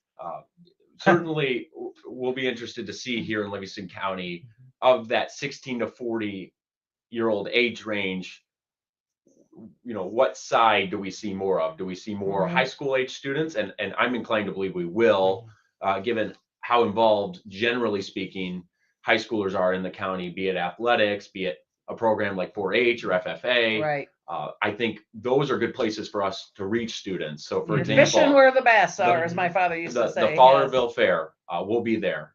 Food Truck Fridays, we're going to be there. Yeah. These are places where families are, where high schoolers are. But Chris makes a good point. My friend Brian Ignatowski likes to joke that before I was involved in LCRP, he was the young guy. That's right. And hopefully, I'm 18, so look at me. Yeah, hopefully, if Brian sees this, he won't be mad that he's almost double my age. But point being is, we do need to, reach both high school age students, so 14 to 18. Yes. And really probably closer to 16, the high schoolers that can vote in the next election, but then also 20 and 30-year-olds. So, I don't want to get too much into this, but I've been doing youth outreach a lot, and what I've noticed is that the 14 to 16-year-olds, they're, honestly 14 to almost 17-year-olds, what they're looking for right now is internships and volunteer credits, but they are looking for it specific to the field they're going into. And I can tell you, in my school, I was the only student that's interested in politics. I was the only, I'm the only poli-sci major that's gotten out of my high school. I'm sure there's a few others, but young people, you're more likely that they're liberals. So it's hard to get them involved and engaged. That is why we're doing events like axe throwing and all these different things that are not only going to get the poli-sci students out and the politically involved students out, but also engineers and doctors and all these different people who want to go into all these fields, because they're not just politics, they're also going to have fun. I will say this: politics, and more specifically policy, touches every part of our life. Absolutely. There's no vocation that We're all isn't impacted stakeholders, by policy. And so I do think that is how we reach students who, for example, want to become doctors or farmers or engineers. And for me personally, my political involvement started in high school. I believe I was a high school junior. I took the state required government course. I happened to be the only conservative in my high school government class. And so that made me more well-rounded and nimble in debate. But I think with age comes a heightened interest in politics. Certainly when you're, whether you're 18 like Chris, I'm in my mid-20s, as you graduate from college and you look for a job, or you want to enter in the home market, start paying taxes, for example. Obviously, as conservatives, one of our fundamental beliefs is that high taxes hurts everyone. And so as these real life experiences come under your tool belt, so to speak, that's when I think politics become important to everyone. And so using that as a way to bring people in, like I said, meeting them where they're at. And I think that's going to come with some trial and error, as Chris said. County to county, it's going to look different. And so in Livingston, we want to hear what you think. And I've said it at our monthly meetings, and I'll say it here as well. I can't do this alone, and Chris can't do it alone. We need you, the precinct delegates, the grassroots folks, to let us know where you think we're going to have the most impact. If it's at maybe the Fowlerville Fair every year, where there's dozens and dozens of high schoolers competing in 4-H competitions and coming for the carnival rides, or maybe it's other extracurriculars. You know this community just as well as, say, Deb or I do, and so we want to empower you to help us reach the next gen. You play a huge role in it. So I just want to segue real quick on that is, one of the things that I committed to while running is fundraising. We can have all these different ideas, but without the proper funding and resources, we can't get anything done. And thanks to the leadership of Chairman Runstead and having, all the other team members, I was able to get my own WinRed link, which is a donation site in which the money that is donated to that will go directly to helping the youth get involved. Nice. And I've been trying to fundraise across the state. I've gotten, in the works, I have a lot of major donations that people have committed to. And as delegates, I know that every candidate's always asking for money, and especially in the election What's season. the address they can go? For the donation? Yeah. It's if you go on the MIGOP website, it should be there. And I can send the link out in the comments section once we're done with this. But it is a WinRed link that's specifically sent If you to tell the us youth. now, we'll put it right on the screen. I for don't know everybody. the You don't know? exact- Okay. yeah, Okay. yeah. All right. But my point being that that money will be directly used to help the youth, especially because you have the Mackinac Conference coming up in September, and we want a bunch of youth there. And Mackinac, the Grand Hotel is pretty dang expensive. Yes, it is. So all this money, you'll see it being transparent. I've been trying to be the most transparent I can with the things we're working on, and I've planned to send out a few more emails in the next few weeks regarding the updates since the past few weeks, or past few months that we've worked on. So donations is the biggest thing because we can have a bunch of ideas, a bunch of plans, but without having the proper funding, it's very difficult. And one of the big things with that is if you look at the 2024 cycle, Michigan was the #1 state. Charlie Kirk did not come to Michigan a single time during the election cycle. After the election cycle, 2 months after I won my election, Charlie Kirk came to Michigan State University. Go Green. And we go white. Go white. Yeah. And we had over 4,000 people show up to support him, and only 20 protesters. Now imagine what we could have done before the election to help President Trump. We saw a huge shift in East Lansing towards President Trump, but that's the type of events we need to host. But hosting these events costs a lot of money. Yes, it does. So, in Livingston County, I've been involved with the party for 100 years. Considering you're 18, I would have to say it was prior to your birth. So, but I will say that once upon a time, Howell, Livingston County had a great youth program. It was primarily high schoolers, and the high schoolers, they always, we always had sponsors for them at the dinners, and so they could come to the Lincoln Day, they could come to the Reagan Day, they could come to the events, and they had we had time with legislators, spend time with them, go to their offices, answer questions, watch what they do, shadow Republican commissioners, shadow Republicans here, shadow the party. And it was a really, really well run, and it was for years. As a matter of fact, we got former state rep Chris Ward from the youth, the young Republicans, as they used to call them. Nothing cool like Next Gen, but young Republicans. So it was high schools, and that's where they started. I'm listening to all this stuff, and I'm thinking, I love that it's broadened. I just, I guess I have a hard time, even though I'm way older, I have a hard time grasping. I understand that up to 40, they're not really involved. And I understand that. I just have a hard time putting them together with 16, 17, 18-year-olds or 19-year-olds and seeing that mesh. Do you have like separate events for them? No, it works. It works. Think it works. Okay. It does work. I've seen it. I mean, happy hours, you'll see people who are 18 and 40 and just having fun, because 40-year-olds honestly don't like to be called 40-year-olds. They still consider themselves Neither do 60-year-olds, trust me. Yeah.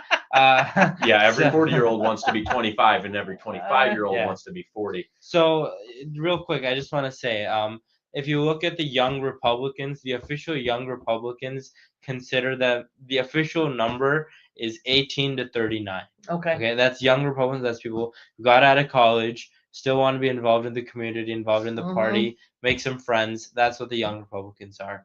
But you also have to realize that our strategy when it comes to 16-year-olds to compare to the college, compared to the Young Republicans, which is 18 to 40, has to be different. 18 to 40-year-olds. I'm glad you're saying that. All right. 18 to 40-year-olds, the events will be different. Obviously, everyone's welcome.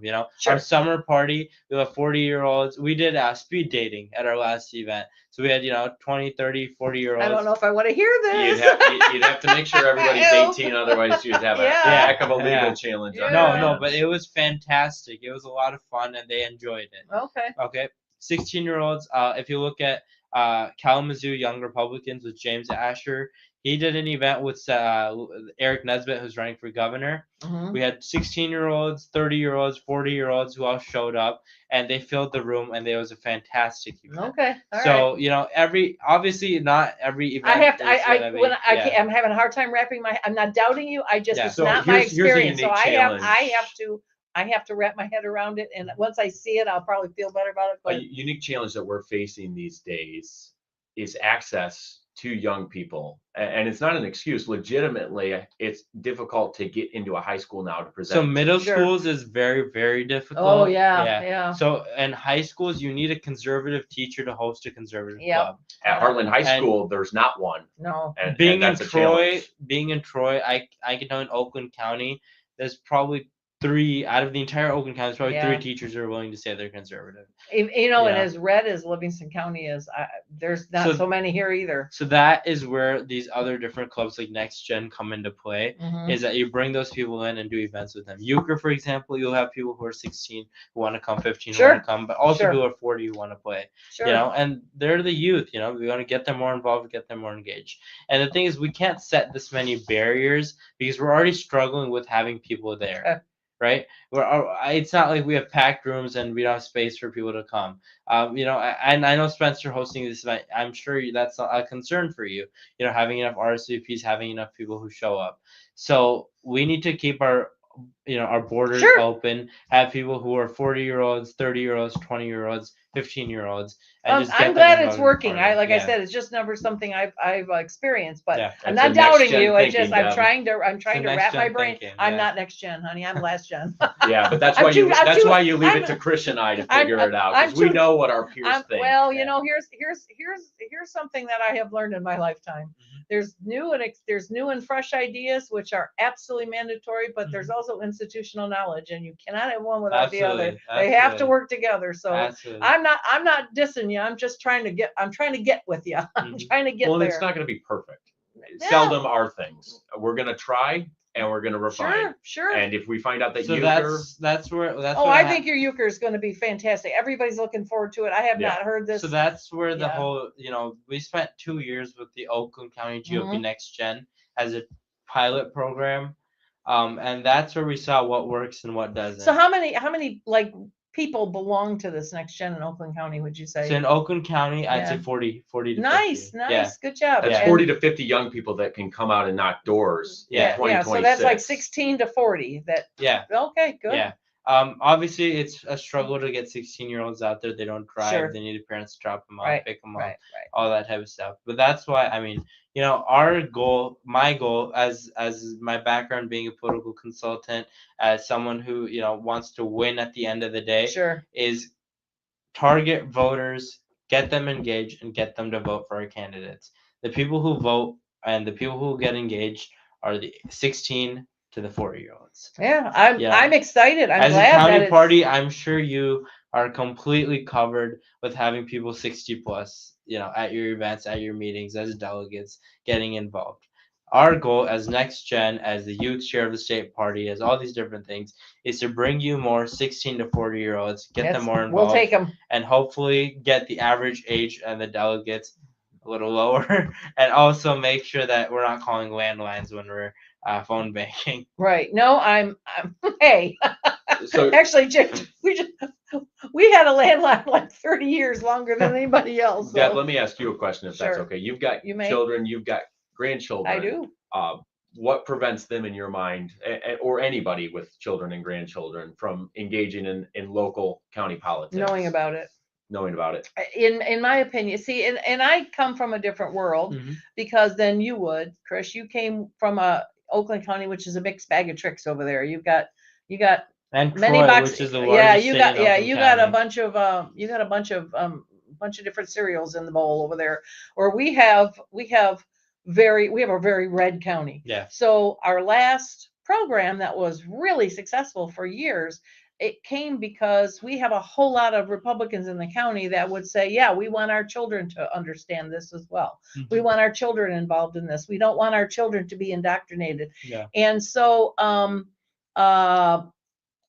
you know, we want that. We want that for our kids. So we, it's up to us to get, I mean, this was in Lisa, your kids are busy with work and babies, but I'm talking about high school kids.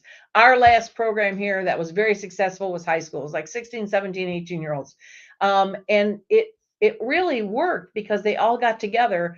I think every other week they had a meeting and they came to all the events and everything, but it was the parents. It was all of us that said, all right, we don't want our children to get, I mean, we know what they're being told at school. We don't want that. We want them to learn, and we want them to be able to network with other conservative kids. And here it was easy because there were lots of parents and lots of kids. So do you mind if I real quick comment on that? You can. So you guys live in Livingston County, which is Right. a pretty Republican county. Hard Republican, yeah. Yeah. I'm from Troy Sure. and Oakland County, which is not. Right. So we have to realize that every county will have their own strategy. Every county will have, like, I'm sure you can't do events like this that in places like the UP where, you know, everyone lives a mile away, you know? So the thing is we need to have a strategy based on the county that we're in. And that is why I created the Next Gen, because Spencer knows Livingston County better than I do. I just bought a truck. This is the first time I've driven it on a dirt road. Like, seriously, in Oakland County, we don't have that. No, In you Troy, don't. we don't have Livingston that. County, Wow. Michigan, my Yeah. friend. Lots So, of dirt roads. you know, I grew when up I on saw the one. amount of farms and fields, I was like, whoa, this is part of Michigan? Like, Yeah. you know? It's So, the heart of Michigan. yeah, so we need different strategies for different Oh, counties. I get it. I That get is it. why I created Next Gen, so that, again, I can give Spencer the autonomy that he needs Mhm. to get things done, and I can just support him from above. And then in Oakland County, we can have different strategies. We Sure. can have, you know, pool parties and all these different types of things because everyone lives nearby. We can have, you know, We have pools impossible- on those dirt roads too. Yeah. Okay. We get what those are. No. So my point being is that we need to make sure each strategy is different. Obviously. You guys have young conservatives. In Oakland County, we have parents who are very liberal, Right. but their kids are a little more conservative. But when you say you're a conservative in Oakland County, when you wear a Trump hat in Kroger and Troy, you're gonna get boy. people giving you the middle finger. Yes. So again, rather than having these events focus on being a Republican, in some places like Grand Rapids or Troy, we have to shift the events a little to more about having fun, building a community. Sure. And then that's what 25 is for, 2025. 2026 is when you implement the politics Okay. into that, get them door knocking and all that type of stuff, and then get them more involved. So, Deb, I want to pick up on something that you mentioned. Go ahead. And you put forward a great call to action to all of our members who we value so much here in Livingston County. You truly are what makes winning elections year in and year out possible. And we're going to need you in 2026. But we're also going to need you to tell your children, if they're 16 or older, to come and try it out. Just to try it out. That's my ask, is that you would tell your children and your grandchildren who are ages 16 and up to come to an event like Family Euchre Night or other events that we'll be able to do. Once again, thanks to our sponsors for the Family Euchre Night. And we're going to do those all the way up until next August and next November during the election cycle. Real quick with that, I completely agree. And how that happens is we make these events free. As college students, as high school students, they can't afford, you know, a lot of these Yeah. events. I don't come from a family that shoots a lot of guns. The first time I shot a gun was at a young person event where it was sponsored, so I knew what I was doing. They had sponsored trainers, so they taught me how to hold a gun and do all these different things. So that is the biggest thing. We need to make sure that we have sponsorships and donations so that people can go to these events. And just so you know, but here, the way we did it before, we had sponsors, as I was telling you earlier, they came to our dinners. We had sponsors that bought their tickets. They came to our events. We had sponsors that paid their way. So we're very good about that here. That's amazing. What we do is we've done a couple different things, such as you can sponsor a young person's membership, in which your money, the $25 or $50 that you donate, covers a student's membership for the entire year. Or you can sponsor tickets for events that you donate an extra $25 or $50, and that goes to covering a student's ticket. So we eliminate that barrier and bridge, because they're already scared to come to a political event. They don't know anyone there. They don't know what to do.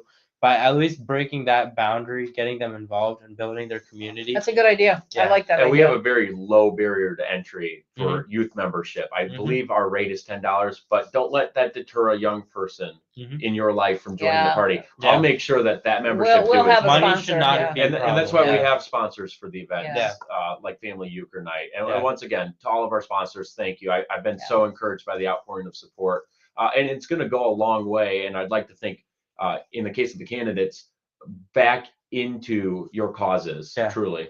And the best thing is 2026, we have like 7 governor candidates. I'm sure they're going to be willing to help out financially, especially in Mackinac, covering hotel rooms and getting young people to support their campaigns. It should not be a problem. No, and especially here. Now I'm looking forward to very much having some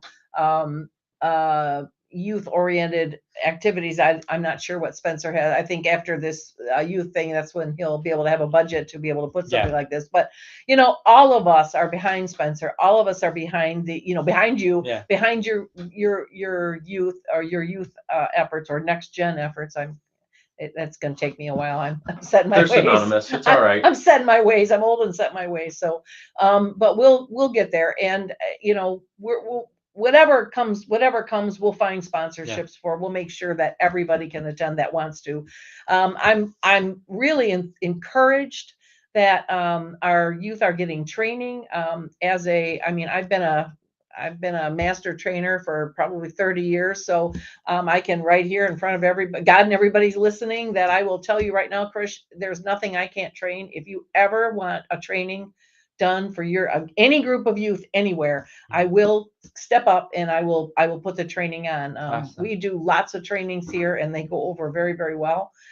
We have a candidate training coming up. We have a very good, very, very strong new candidate training. So if you ever want to include your youth, or you ever want me to come and do one, I'm happy to do that. And speaking of new candidates, I think moving forward back to the statewide level, it's going to be really important that qualified young people run for public office at every level. Just about because when a young person can see themselves in their county commissioner or their city council person, and we have big races coming up in Livingston County, or even at the state level. Right now, there is a state representative, Riley Linting from Downriver, who's younger than I am. And Former she's doing youth chair. She's doing an excellent job. And truly, I think that people are quick to write off youth. And I won't argue that some young people make poor decisions, and with time comes maturity and refinement. But there are other motivated and qualified young people who would love to serve as a precinct delegate or on their local city council. If you look at it, Speaker Matt Hall used to be the youth chair for the state party. That's a great. So there's no time that's too early to start, and you have plenty of people who are willing to help you out. Myself, Spencer, come talk to us. Even if you're considering it, come talk to us. We'll walk you through it. There's not many hurdles and guidelines. I mean, the first campaign I ran for someone running for city council, we flipped a seat by 42 votes. And how did we do that? We got young people to knock doors. We found the issues that matter to the voters. And, there's so many workarounds to a lot of the issues, whether it's financial or time or all these different things, just put your name, put your name into the rink and see how it goes, and come talk to people who have experience with all these things. And we'd be more than happy to help you out, because at the end of the day, we want you to win. The goal of this party, the goal of Deb, the goal of Spencer, the goal of myself, is to make sure we elect Republicans and young people perform better than anyone else when they're running for office. Well, and that's where I think a beautiful marriage can occur between wise, seasoned Republicans, such as the ones who show up month in, month out at the Livingston County Republican Party, and young people who are ambitious and driven, because they need a framework and they need guidance to remember what our party stands for. Unfortunately, we do see candidates who, once they are elected, whether they're at the municipal level, state level, all or beyond levels, all levels, they forget Yep. why they ran in the first place. And so that's where I think just to be blunt, the older generations can really be a great resource to the youth. Going back to candidates, though, I know from experience, hearing from friends and colleagues who helped State Representative Riley Linting get elected, that young people flocked downriver from all across the state to help her. She had a great reach because, just like Chris, she served. She defeated an incumbent on top of that. Yeah, in a Wow, very, that's very competitive impressive. seat. But young people showed up in droves to come knock doors for her because they believed that she was a voice for our generation. And so I think that within reason and with the right candidates, the more that we're able to put young people forward and help our youth see themselves in their elected leaders, we're going to have success in elections. All in balance. Certainly, we would be missing the mark if, say, in 2026, the state legislature was only part of Gen Z, which is the generation that Chris and I belong to. It should continue to be multi-generational. But right now, Rep. Linting is the youngest by a semi-large margin, at least in the Republican caucus. The Dems are, to their credit, unfortunately, doing a much better job at recruiting that's what I young was about to candidates. get. If you look at even the U.S. Congress, they have AOC, Maxwell Frost, so many different people that are Democrats and super young and doing super well because they have that youth, and the youth see themselves in them. But imagine if we had young people running on the Republican side. I don't think there's anyone other than Brandon Gill that is very young and fighting for the youth. So that's the type of thing that we need to do. Across, just not at the state level, but also at the federal level. And that happens when you start young, like Riley Linting. And that is why it's so important. Just put your name in the rank, and have all the youth like myself and Spencer. We will commit that. I'm sure Spencer will commit to helping out and making sure that you have the guidance and resources needed to win. So just please come talk to us. Please talk to your friends and family and get involved. It doesn't have to be running for Congress. You can start local city councils. I would recommend local, and to bring it full circle, that's why we have infrastructure in place, such as trainings that are offered at the local level. And the local level can be a great place to understand how government is designed and how it's supposed to function. And it's better to learn on the small stage, because once you get to a big stage, when you make a blunder at the big stage, and that first step is a Lulu. So well, it's better, people. and really learning, going through the election is step one, then legislating is step two. Whether it's at a city council or whether policy matters. It matters, and there's things you don't understand. There's things you can't do anymore. There's things that you get elected as a school board member. It doesn't mean you get to go in and tell the teachers what to do. You have zero power. You can't even tell a custodian to pick up a tissue. You only have power when you are on the bench, and there's 3 others that agree with you. So that's the kind of stuff you have to learn, and it's much better to learn that at the small scale. And also, that's where you build up your network. And as those of you who have taken my classes, you understand the Drick election pie with all the pie slices. That's where you start to develop your pie slices. So, and on that note, I just want to let anybody here who has anybody here that's never run, we are doing I am putting on my new candidate discussion, and it's not a pressure thing. It's if you're thinking about it this year, if you're thinking about it next year, if you think about it in 5 years, come to the meeting. It's a free meeting. It's right here. It's the 19th. That is a week from Thursday. And it's a week from Thursday, and it starts at 5:30 and it goes till 8:30, and it is from decide what you need to do before number one, what's the right office for you? Where should you start? What are your skills? What is your time frame? Can you do something full time, or do you have to do something, twice a month in the evenings? Let us help you kind of decide which way you ought to go. And then we'll teach you what you need to do to kind of prep your campaign. Yeah. So, and knowing that, you think, oh, I got 2 years to think. No, you don't. You really, a lot of the stuff you have to be building up now. So anyway, come and you can RSVP if you're a Republican. If you're conservative, RSVP at chair@Livingston Republicans with an S.com. Yes, with an S, plural.com. And my good assistant Tyler here is gonna type it up for us, and we'll put it across the screen. Just RSVP. Yes, I'd like to come. And then maybe tell me a little bit about yourself and what you're thinking. Oh, Rob beat you. So chair@LivingstonRepublicans.com. Make sure that you just let me know you want to do it, and we'll help you learn what you need to start thinking about, even if it's not right away, even if it's later. Absolutely. I feel like it's success if somebody says, okay, I do want to do this, but I'm not ready. We have now kept you from getting out there. Or if it's, what, I can do this, that's great too. So no pressure on you. But we have candidates that have already filed. They're going to come. They've never run before, and I'm looking forward to helping them. And I'm looking forward to anybody else that wants to come. So, Trish, let me throw you a question. Yeah.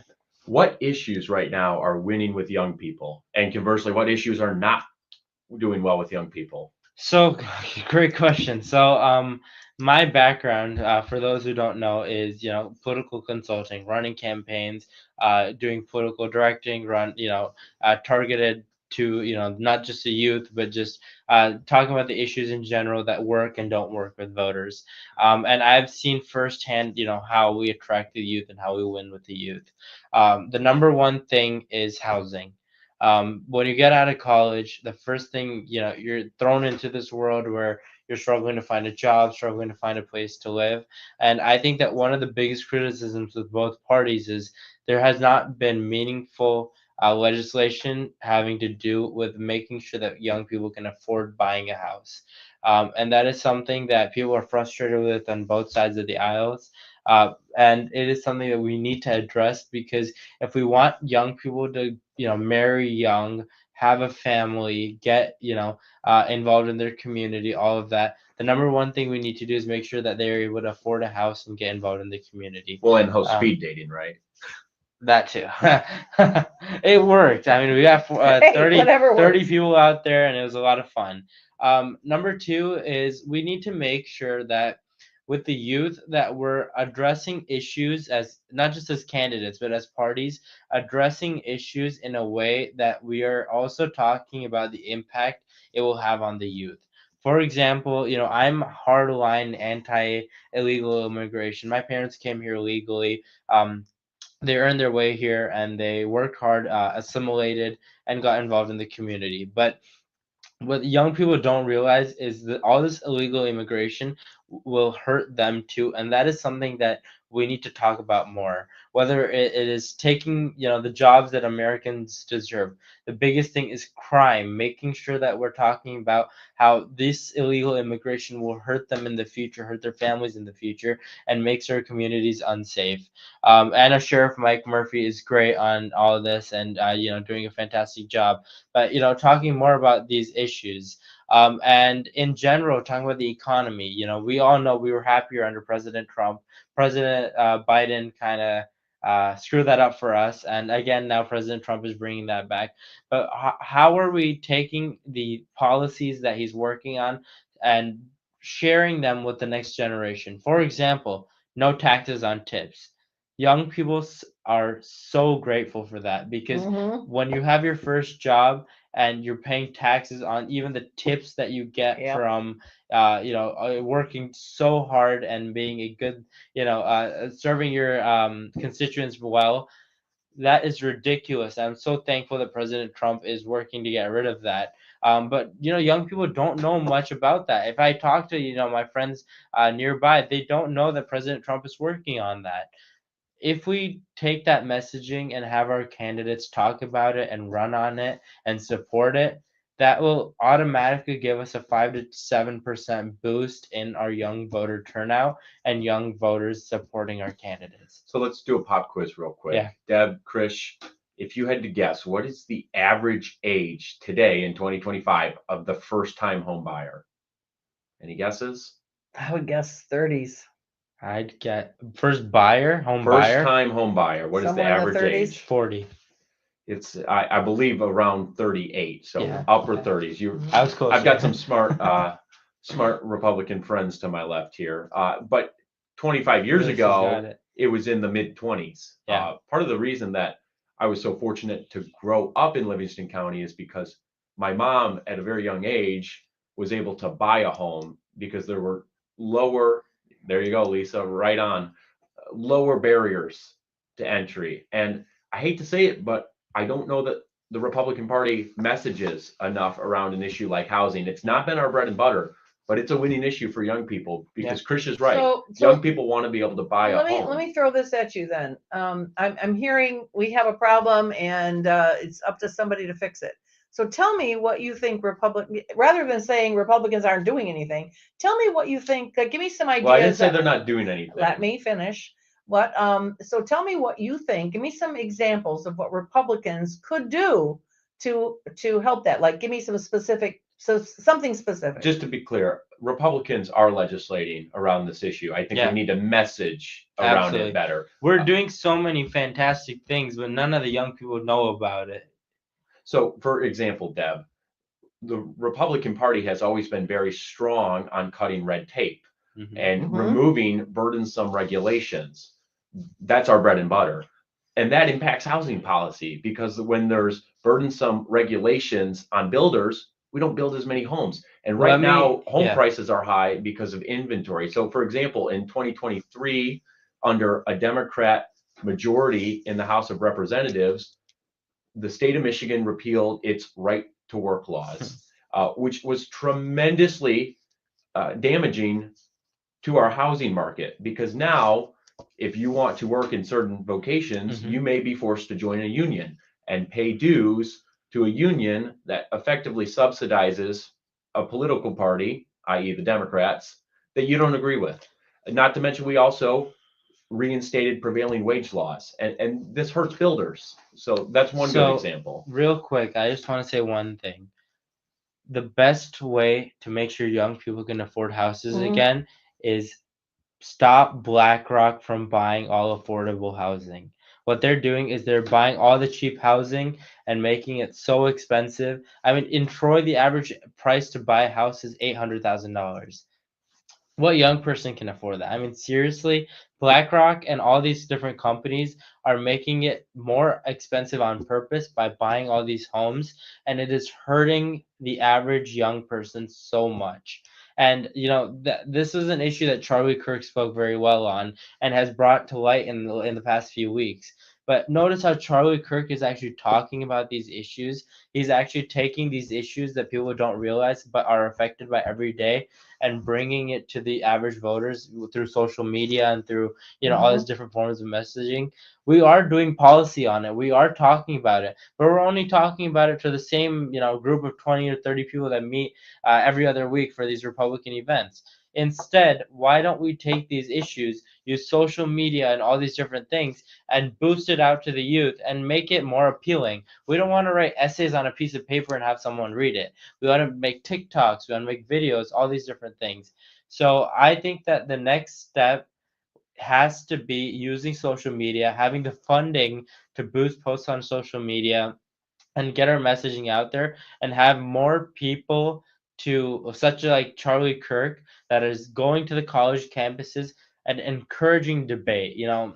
What Charlie Kirk says all the time is our country will go into war unless we have discussions about the issues going on. We Mhm. need to have discussions, and we need to share our messaging. I'm sick and tired of having CNN and all these corrupt left-wing media write the narrative of what the Republican Party is. Mhm. The thing with Donald Trump was he was able to share what his messaging is, and that is why he won the youth vote in the state of Michigan. People know what Republican Party stands for because of Donald Trump.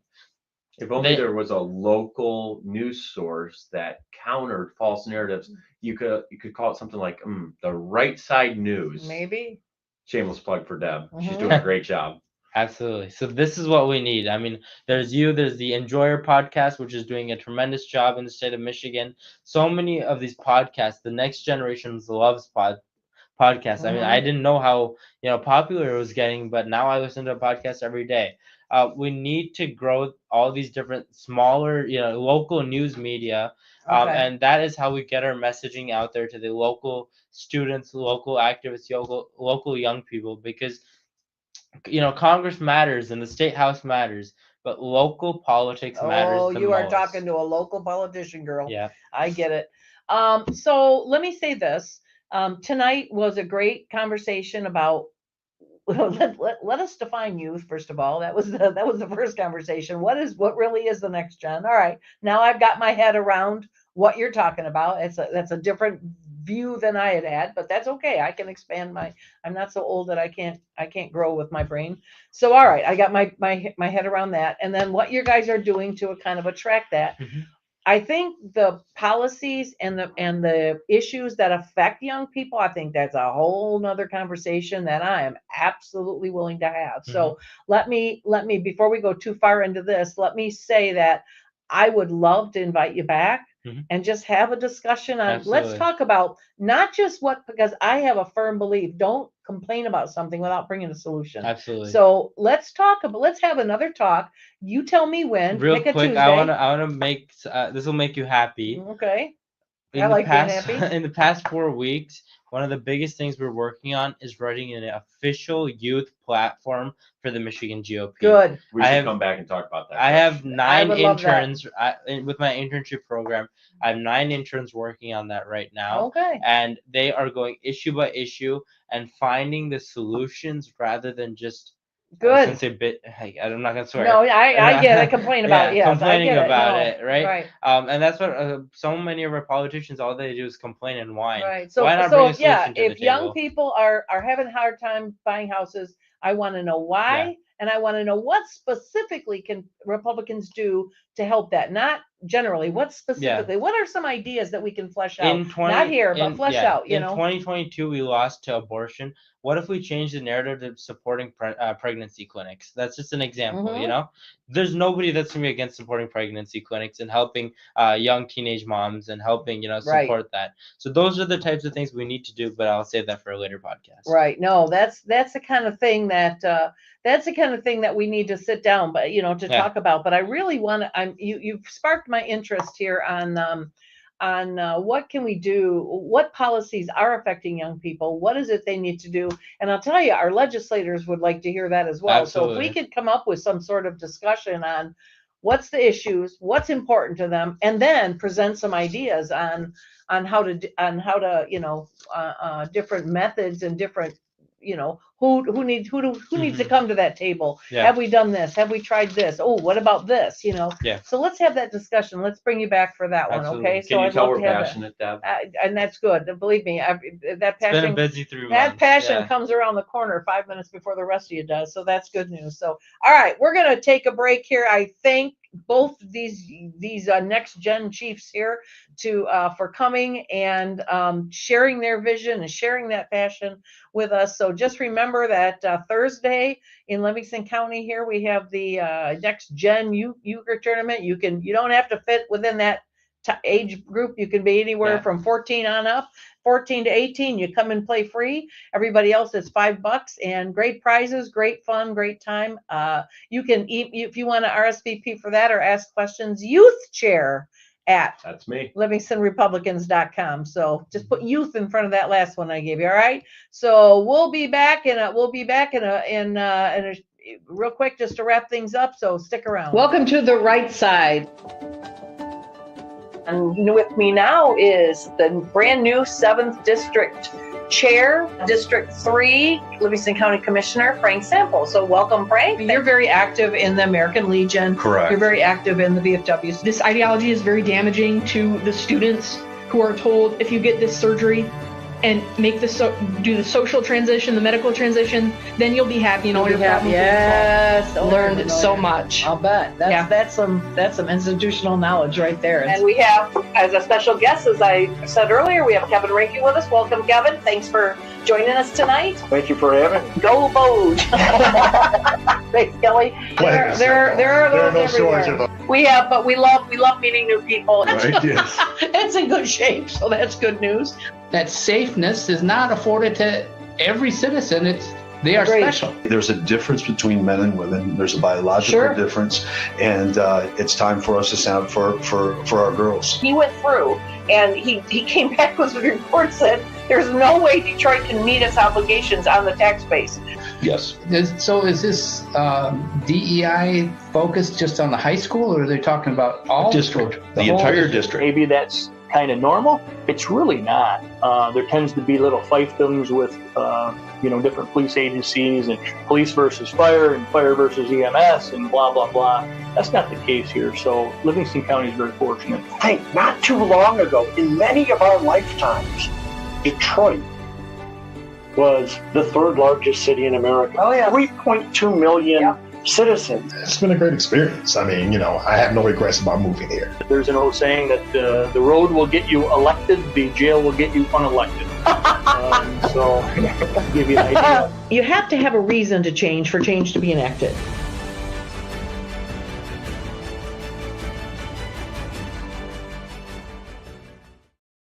And I am back, just to wrap things up here. Great show tonight.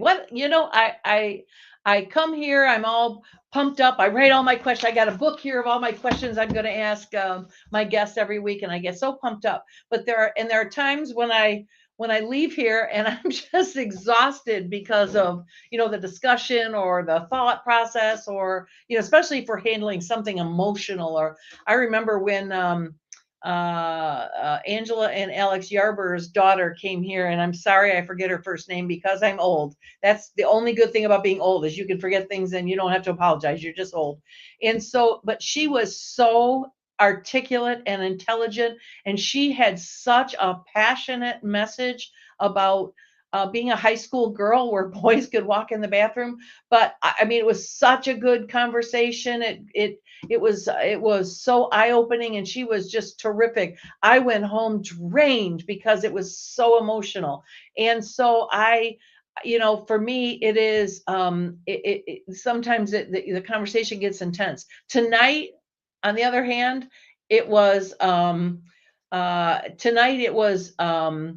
just fun and energetic. You can feed off of Spencer and Krish's energy all day long. I think anybody, they could raise the dead with that energy. So, and that's good. And then Mike Rogers, of course, is always energetic and full of passion. And we're going to date ourselves here, but all that stuff that happened. Mike Rogers, I think, went to school about 2 years behind me. So, we remember a lot of the same things. And I'll tell you what, I got the best compliment in probably my entire life by him comparing me to his mother. She's just an amazing lady. And so like I said, I could retire right now and be very happy. But tonight was one of those nights where I'm just going to go home and be all energetic. And so I'll probably go home and mop the floor or something. Jay, hear that? Good news. So just because of all the energy and all the passion. So we're looking forward. I know we got some commitments from our statewide candidates. I'm just waiting to iron out those dates. I did get a confirmation on the 24th that Carla Wagner is going to come and talk about Axe My Tax. That is on everybody's mind right now. So let's get our questions ready for that. I think, Axe My Tax is sounds like a great thing, and it probably is. But I know this, having worked in the legislature for a long time, I've seen laws get pushed and done, and it sounded great, but the worst two words in any situation legislatively are unintended consequences. So I think the devil's going to be in the details for the Axe My Tax. It's, what I don't want, and Jay, really, my husband Jay, gave me the best visual I could think of, that some, laws are words. They're based on words, and the words connected in law, even though they're separate concepts, if they connect in the law, you can't just take one out without taking the other out. So you picture, his visual he gave me was this giant Jenga game. All right. And you pull a Jenga from the middle or from the bottom, and it might slide out and nothing else changes. But on the other hand, it might slide out and you didn't know other things were sitting on it and it crumbles. That's what I'm concerned about with Axe My Tax. It may be completely fleshed out and thought about, and if that's the case, I'm gonna sign right here in front of God and everybody else. I'm gonna sign that petition. But I want to know what's going to happen to the millages that have been passed. Am I a fan of millages? No, but I am a fan of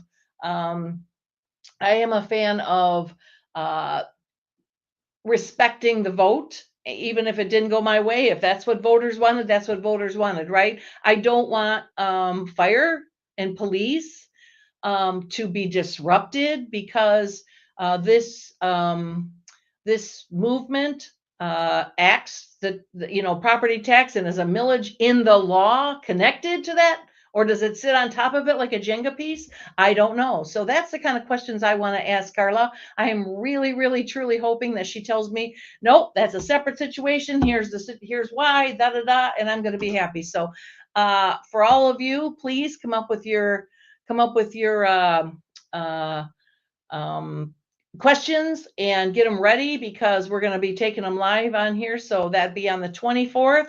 And so we, like I said, I'm still working with other